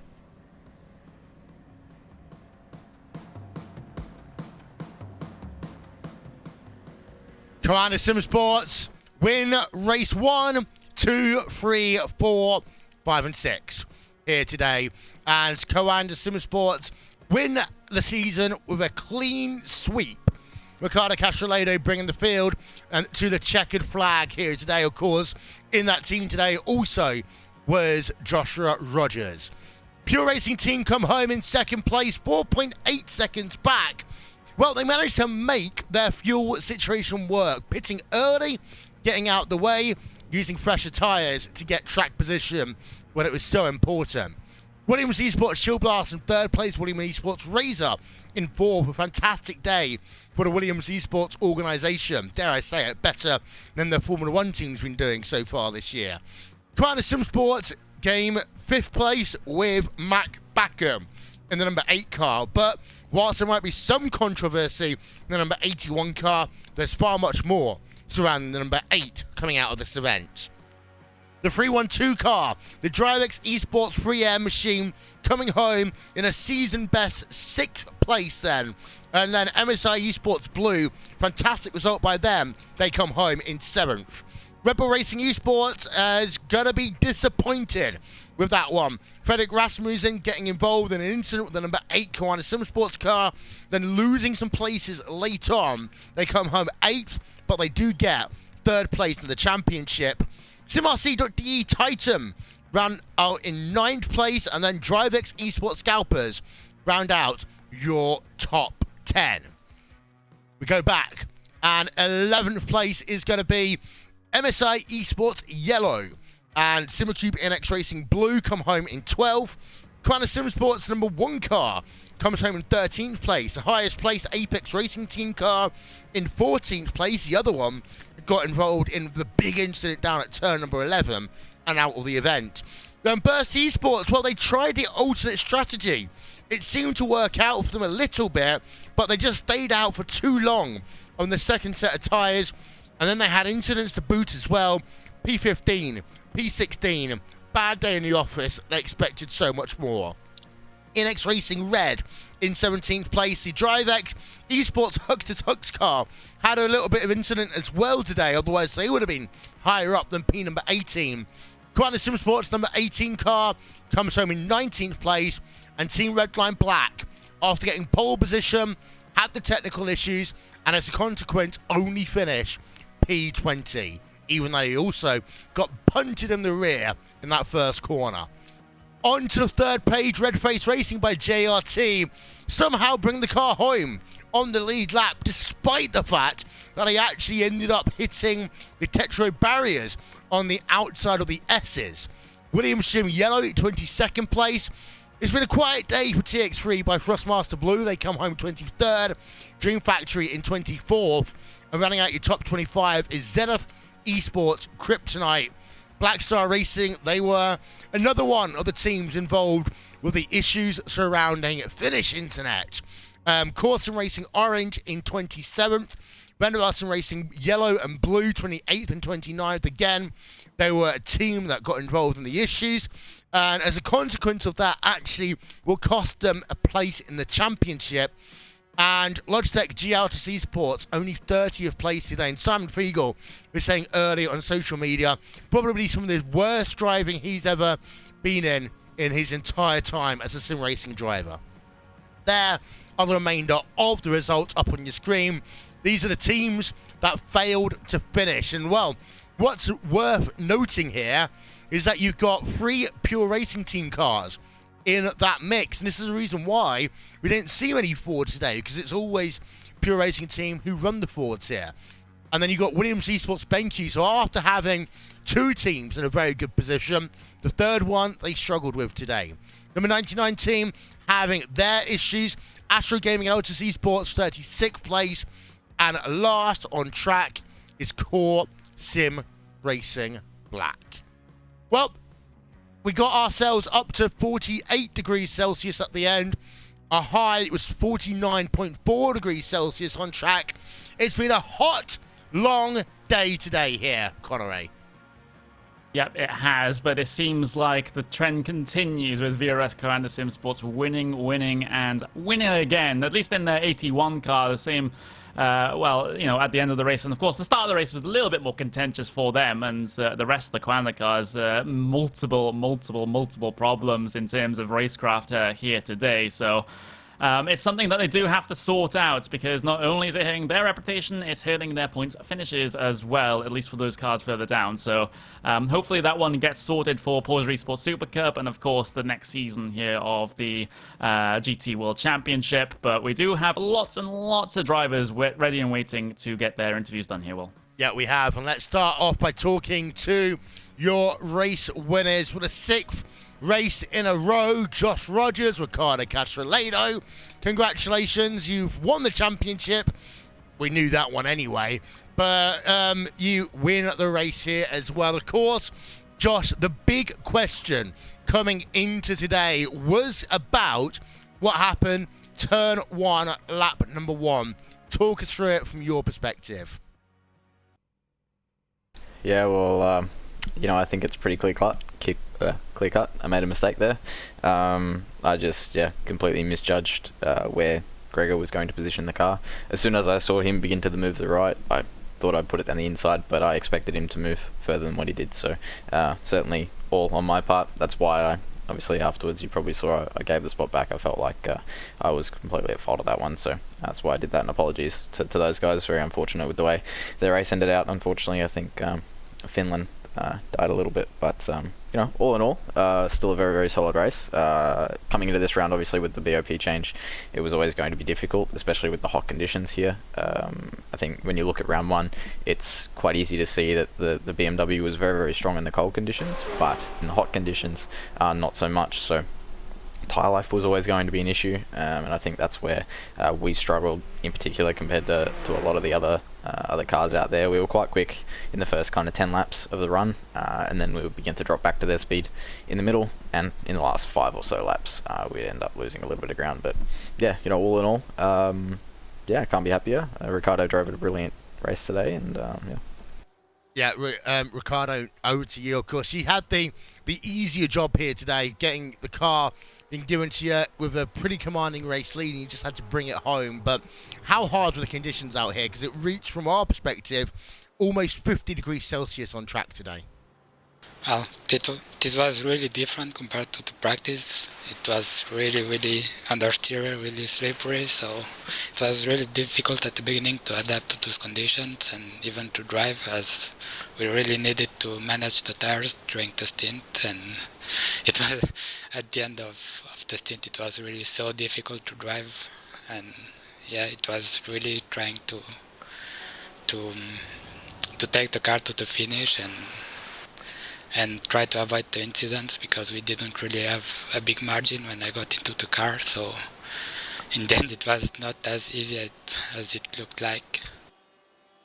And in terms of the course, getting the checkered flag here today and winning all 6 rounds of the championship, I'll ask this one to you here, Ricardo. How does it feel to be able to do the clean sweep?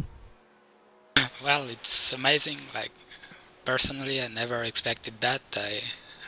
I was expecting that we would fight for podiums during the races and maybe a top 3 in the championship. That was at least my goal, and to be able to win the 6th races is just amazing. I've never expected that, and it just shows the fantastic job the whole team did this year. Next question, I'm going to ask this one to you, Roger, because, of course, even though you're done with this championship, you are a very busy boy over the next few weeks, heading, first of all, to Germany for the Sim Racing Expo, then heading back, I assume, to Australia for the next round of the Porsche Esports Super Cup, then flying out to Frankfurt for the Frankfurt Auto Show in Porsche, and then back for the final round of the Porsche Esports Super Cup. Yeah, definitely a busy month on the schedule. There's not going to be a huge amount of time, so I'm going to have to try and organise myself as best as I can. I'm incredibly lucky to be able to have the opportunity to go over there, not only for the expo but also for the event in Frankfurt. It's really cool to see Porsche is definitely really getting into into the sim racing scene, and their interest in putting events on like that for us, along with the Sim Racing Summit last year. Yeah, like I say, it's really good to see, but also have the first round of the Gfinity Supercars E-Series held on iRacing this time at the end of the month. So yeah, certainly a busy one on the cards, but obviously the main focus is going to be the expo next weekend. It'll be cool to meet all you guys, and as long as you're going, and yeah, of course, trying to finish up on that PES championship. But it's nice to finally be able to I guess officially say that we've finished off this championship well, and yeah, on to the next one. Well, before we let you go, shout out sponsors. Who gets it done for you guys? Yeah, of course. Just as always, a massive thank you to everybody in the team at VRS Commando Sim Sport who put in the effort week in, week out. None of this is possible without all the teamwork from those guys. So massive thank you to them. Also, obviously, to Ricardo and Martin for the whole season.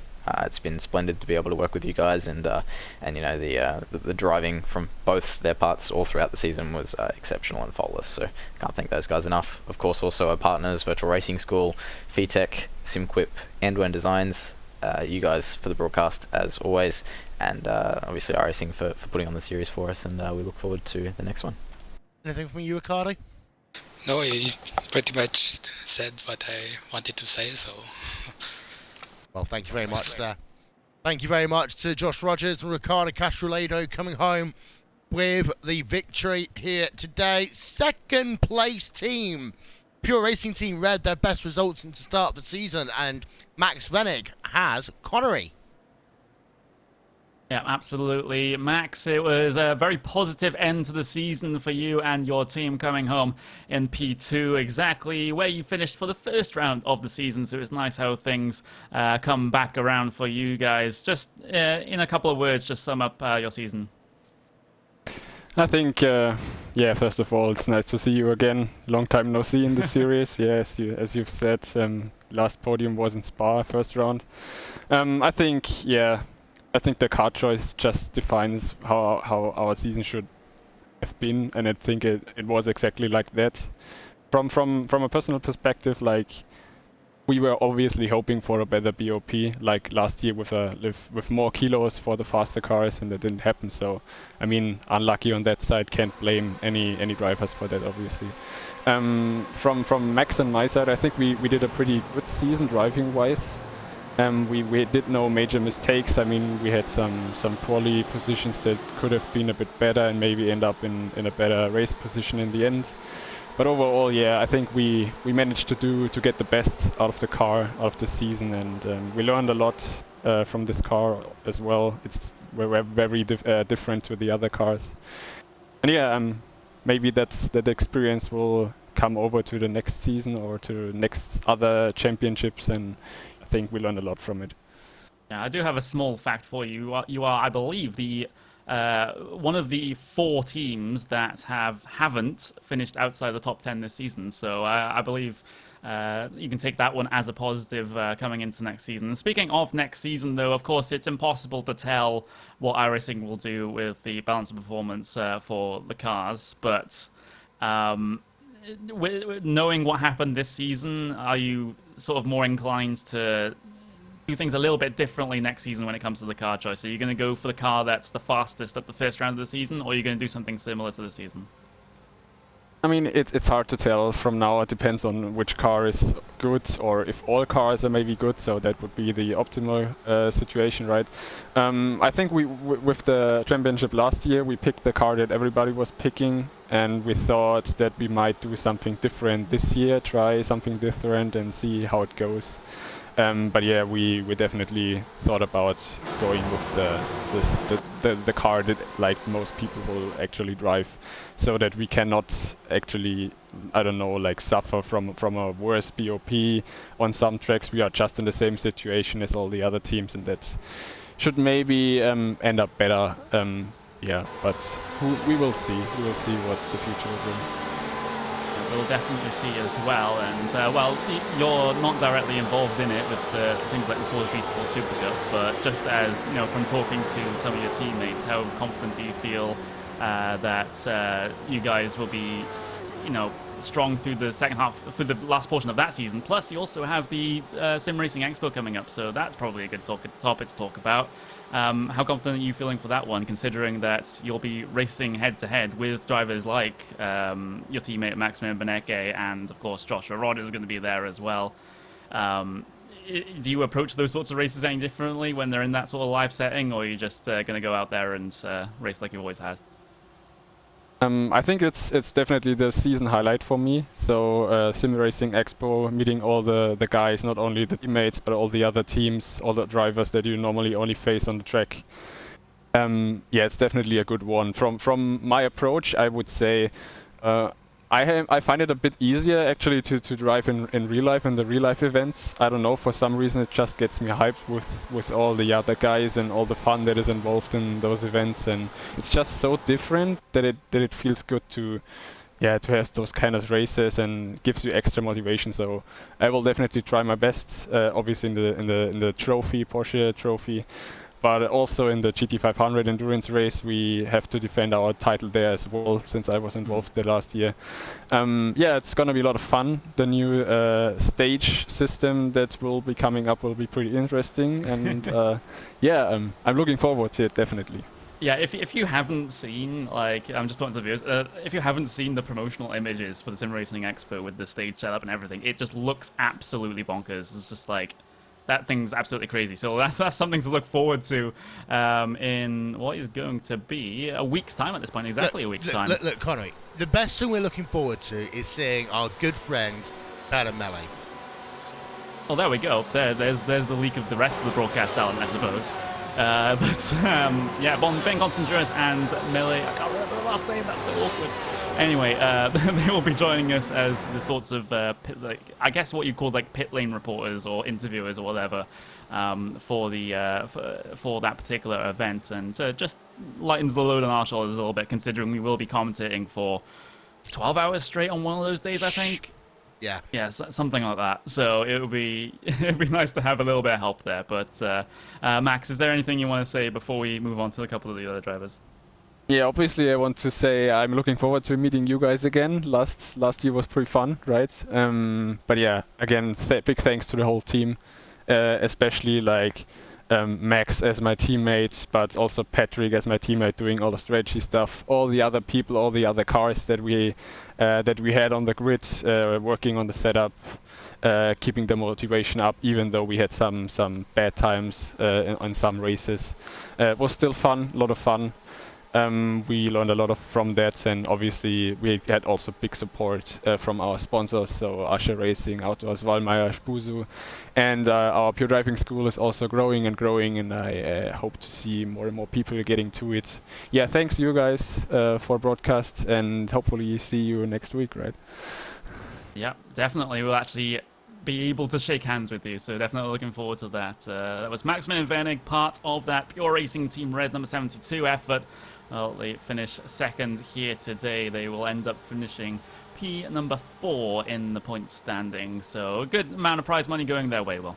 Yeah, I will say one thing. I've just looked through all the promotional material, and our name is nowhere on it. Nowhere. Our Ben and Melly's name was on it? They bet. I haven't looked that far yet. I haven't looked that far. I just threw my phone down in a strop there. Let's talk to Alexander Voss, shall we? Coming home third place in the Williams Esports Chili Blast team. And well, Alex, you've got to be happy with this. 2 of your teams in the top 5. You and Kay finishing third. Hey guys, yeah, thanks. Yeah, it's really a good result finally for us. I think we deserved that quite a lot after all those incidents we had among the last races. So yeah, I think we should enjoy this, and it really shows that the pace was there the whole season, but yeah, we had really some unfortunate luck. Yeah, the result is good. We are quite happy with it, and yeah, we will be back next season. Yeah, of course, we always say momentum's a big thing. Finishing off so well in the series. I haven't yet checked your championship standings. Maybe you have already, but momentum being such a big thing here.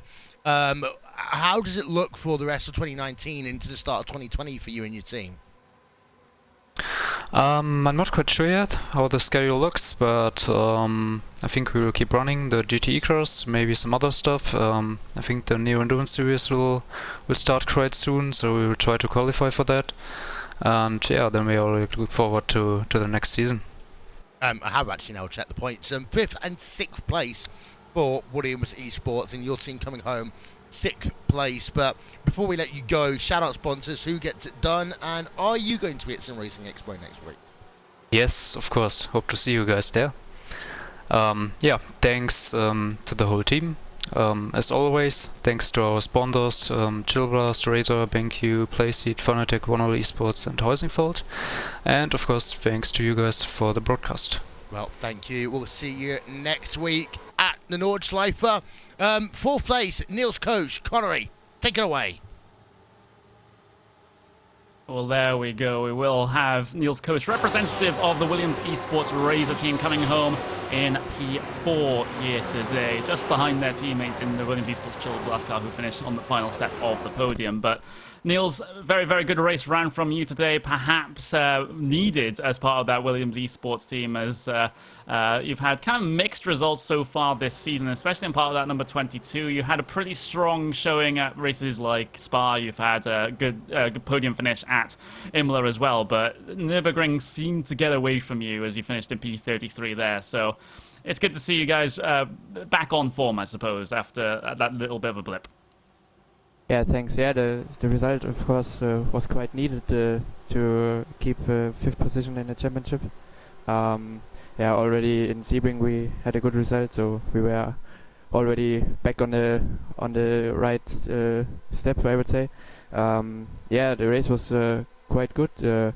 Actually, didn't think we would finish in fourth after I got spun in the first stint, and then in the second stint I had to avoid the crash and had to go to the gravel. Yeah, so in the end I think P3 and P4 for the team is quite a good result, and we can be happy with that. Yeah, absolutely, and definitely a good result for that number 33 car as well, who's been even more in the wars this season than your car has. So that will be able to promote them up above Vendaval Sim Racing, who had that, of course, had that unfortunate sort of Finnish ISP internet issue thing that's affected this race, which is so unfortunate for them. But you know, with you guys holding P5. Here in the point standings, you know, you do get a decent prize for that, and are you going to spend it on anything in particular, Niels? Oh, we didn't do any talking about this yet. Maybe we can use it for some drinking at the Sim Racing Expo next week. So there we go. You have to see. There we go. Please drink responsibly, of course. But I might join you. There we go. What? You barely drink as well. Well, that was only because I've been living at home for like the past 4 months. I'm back at university now. I'm just going to do university student things. Ah, got ya. There we go. But anyway, Niels, you know, coming towards we have concluded the season now. As you know, are you just looking to kick back a little bit after the Sim Racing Expo and maybe look to the start of things like the new endurance series to try and get back behind the wheel? Yeah, that's correct. After Sim Expo, I think Neo Endurance is then the next series we're gonna target in the winter, and then yeah, there are still 2 races left in the Porsche Esports Super Cup. Not so much focus on that anymore, but yeah, there's still some racing to do, so no break. Yep, no break at all, especially if you're on the top of your game here in terms of the iRacing esports side of things. But is there anything you want to say before we move on to, I think Mac Backham there is waiting to get an interview done. So any shout-outs? Yeah, of course. First of all, I have to thank Andre, who did a great job today, especially in qualifying. And then, of course, thanks to the whole Williams esports team and to our sponsors, Chillburst, Razer, BenQ, Playseat, Fanatic, One All Sports, and of course Heusingfeld. Well, there we go. Niels Koch, representative of that Williams Esports Razer car, finished P4 after starting P8. Good performance from them today, well. Yeah, indeed. So, 4th place there. So, 2 of their teams inside the top 5 today, and 5th and 6th place in the championship for them. Last team we're going to talk to is VRS Koana Simsports, number 8. That is Mac Backham. And well, Mac, there's only one question I can really ask to start off there. What happened between you and Fredrik Rasmussen? Yeah, it was a little bit tricky. I guess I just came out of the pits, and with the fresher tires, it was quite a bit faster. And then, yeah, I don't know, we just battled for a few laps, and I don't know, got kind of out of hand at a few places, so I just decided to back off for a bit. And then, yeah, I don't know, for the first kind of move I pulled, really, I didn't really want to go up the inside, but he braked really early, so I just kind of moved to the inside to avoid him. Otherwise, I was going to hit his back, I think, because I don't know why he braked so early, but I don't know, maybe it was a little bit inconsistent because I think he was using a different rig this race. But yeah, after that, I just tried to keep my race and just keep it on the track and just bring it to the end because didn't want to lose P2 in the championship. Got ya.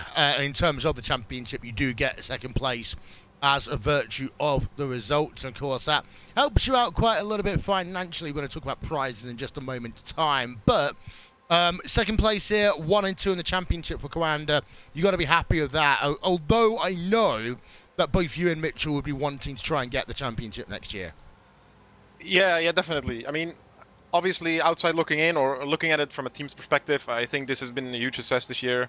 Obviously, last year, I think Mitchell and I drove really well last year, but we never really quite got the hang of the car over the race distance. And I guess we kind of figured it out now for this car. And that was also right from the start, so we didn't really have a handicap going into the future rounds. But yeah, this year, Josh and Ricardo were just too good for us. And yeah, obviously, 1-2 was the goal in the start of the year, but I would have liked it to be the other way around. Well, what's next for you and that number 8 Koanda Sim Sports team? Again, I assume we're going to be seeing you at Sim Racing Expo in a week's time?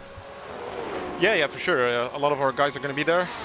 So yeah, looking forward to that. And then for next year, I'm not really sure yet what we're going to do. I myself, I'm definitely going to try and compete in the Porsche series because I didn't get to this year. Didn't really have the time to commit to it, but I'll probably have more time next year. So what's going to happen next year in the GTE series, I'm not sure yet. Well, before we let you go, Mac, shout out sponsors who gets it done for you and your team.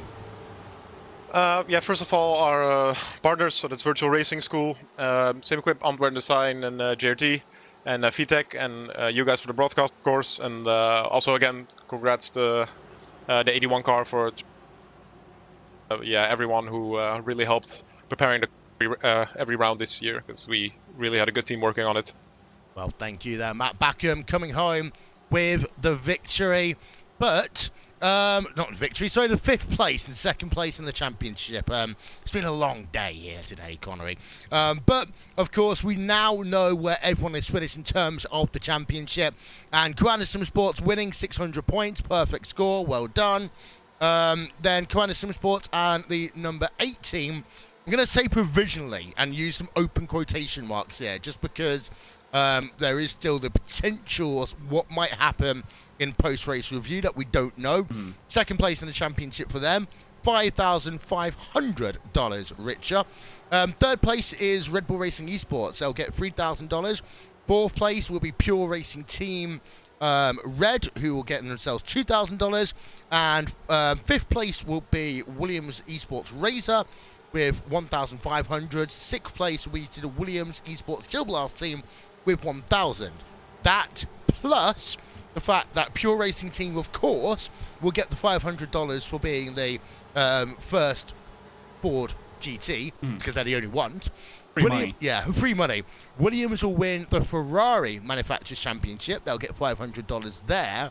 The Porsche RSR, that's actually going to be Team Redline Black, who get 8th place in the championship, but they get the $500 for the Porsche Manufacturers Championship. And, of course, Koanda 81 BMW. Yeah, there we go. So a good amount of money going into VRS Koanda Sim Sports coffers, it has to be said. Yeah. In that situation, P1, P2, and of course the BMW manufacturer win as well. So it's just the most ideal season for them, you know. But to end the most ideal season, they had probably one of their worst races as a group for this final one, excluding that 81 car finishing at the top of the field. Yeah, even though they themselves had a bit of an issue in this one. Of course, in terms of the cut-off, I mean, saying 20 places for some strange reason. It's 25. The heartbreak of today has to go to Black Star Racing, because they've lost out to being in the top 25 because of things completely outside their control. Yeah, that is I'm so disappointed because you know, I've been trying to promote Black Star Racing as being better than Glacier, but now they're both having to go through qualifying again. But yeah, that is so bad to hear. You know, it not only have you had a race completely ruined by an issue that's outside your control, it has now meant that you have to go through those couple of months of just all out, week in, week out, having to qualify for this series again because of something that you don't have any sorts of control over. That is, yeah, that I don't want to be a Black Star Racing driver right now. No, they're going to be hugely disappointed with that one. The teams that do automatically qualify for next season, of course, the two Koanda Sim Sports teams, number 81 and number 8. Red Bull Racing Esports, Williams Esports Razor, Williams Esports Chill Blast, Vanderbilt Sim Racing Team Redline Black, Logitech G Altus Esports, Vanderbilt Sim Racing, Vanderbilt Sim Racing, one of the Vanderbilt Sim Racing cars actually, that is the, what's not working, we're trying to hover over it, the yellow car. The VRS Koanda Sim Sports number 1 car, MSI Esports Blue, in part because of a fantastic run that they had here today. SimCube NX Racing Red, SimRC.de Titan, DriveX Esports 3M, Burst Esports Black, Burst Esports Redline, Pure Racing Team Blue, Apex Racing Team number 99, SimCube NX Racing Blue, Corson Racing Orange, DriveX Esports Scalpers, Apex Racing Team number 95, Williams Esports, BenQ, and the VRS Koanda Sim Sports number 18 team. So they are the 25 teams who are automatically entitled to run the 2020 championship. You're going to see the rest of the drivers take part in the Pro Series, which, the last couple of years, our good friends over at the Global Sim Racing channel have been covering. And, of course, information about that, you can check it out soon on the iRacing website. But what an interesting season it's been, Connery. Yeah, very, very interesting indeed, and it just shows how the dynamics of racing can change week to week to week, but a constant throughout that has been that 81 winning, so it is probably disproving my point there, but still, it's been a fantastic season. Otherwise, we've had those fantastic mid-pack battles, teams trying to get themselves inside that top 10, trying to gain the maximum points they can, because there's more prizes available for this season than there has been every other season of the VRS GT iRacing World Championship. So, even though you're not competing for the top prizes, there's still very much value to be had in some of the ones lower down, and I can't wait until the season starts back up again next year. Indeed so. That is all we have got time for, ladies and gentlemen, here on RaceSport TV and on the iRacing Esports Network. Thank you to everyone who's been a big part of our series this year. Of course, to Jack Stiles, to Connery Maddock, and all the guys over at iRacing as well. Drew Adamson, as well as Tyler Hudson, who is the chief steward for the series. Alex Horn, you see, do a number of the videos, so on, so forth, etc. Also, to Virtual Racing School, who are the title sponsor of the VRS GT iRacing World Championship. If you are at Sim Racing Expo next week, go over and see those guys. They have got themselves the new VRS wheel, which they are going to be demoing. I hope they'll bring their pedal set as well. I saw that on social media a couple of weeks ago, and that was absolutely beautiful. But you'll also see a number of the driver coaches there, and you can find out more about Virtual Racing School. Of course, you can also... We also want to say thank you to Iswan Balao, TrackCams22.com, for all the great camera work he's done, our friends over at And1 Design, for the beautiful, sexy graphics that you see, as well as guys over at Aptioneering for managing to make our overlays work as well as they need to. If you are in Germany next week, then make sure you are over at Sim Racing Expo. Join the guys over at iRacing. Kevin, Doug, and Greg will be there. You might get yourself an opportunity to try out some new features on iRacing, and I'm sure there'll be some merch and stuff given away as well. We at RaceSpot TV will be at Sim Racing Expo. We will be doing commentary of the entire event. So if you see myself, Paul Smith, Connery Maddock, or Hugo Louise, give us a Red Bull or some other form of energy drink, because we're gonna need it. But we'll be there. We've got a special announcement we're going to be making at 6 p.m. GMT when we are in the village at the Nürburgring, and you don't want to miss that one. It's going to be a great event, and we'll see you all there, hopefully. And of course, if you can't make it to Germany, you can catch the entire race event as well, also on the iRacing Esports Network, the iRacing stuff, and on RaceSpot TV. Facebook page, our YouTube page, and Twitch TV page for the entire event. Well, that's all we got time for here in the final round of the championship. Commander Sim Sports do the clean sweep. It's only the second time it's been done in the history of the iRacing World Championship Series, and both times one driver has been involved, and that is Martin Cronquet, along with Josh Rogers and Ricardo Castroledo. Congratulations to number 81 team. Congratulations to the 25 teams who have automatically qualified from next season. From Jack Stiles, from Connery Maddock, myself, Will Vincent, goodbye from Circuit of the Americas, and thank you for watching the 2019 VRS GT iRacing World Championship.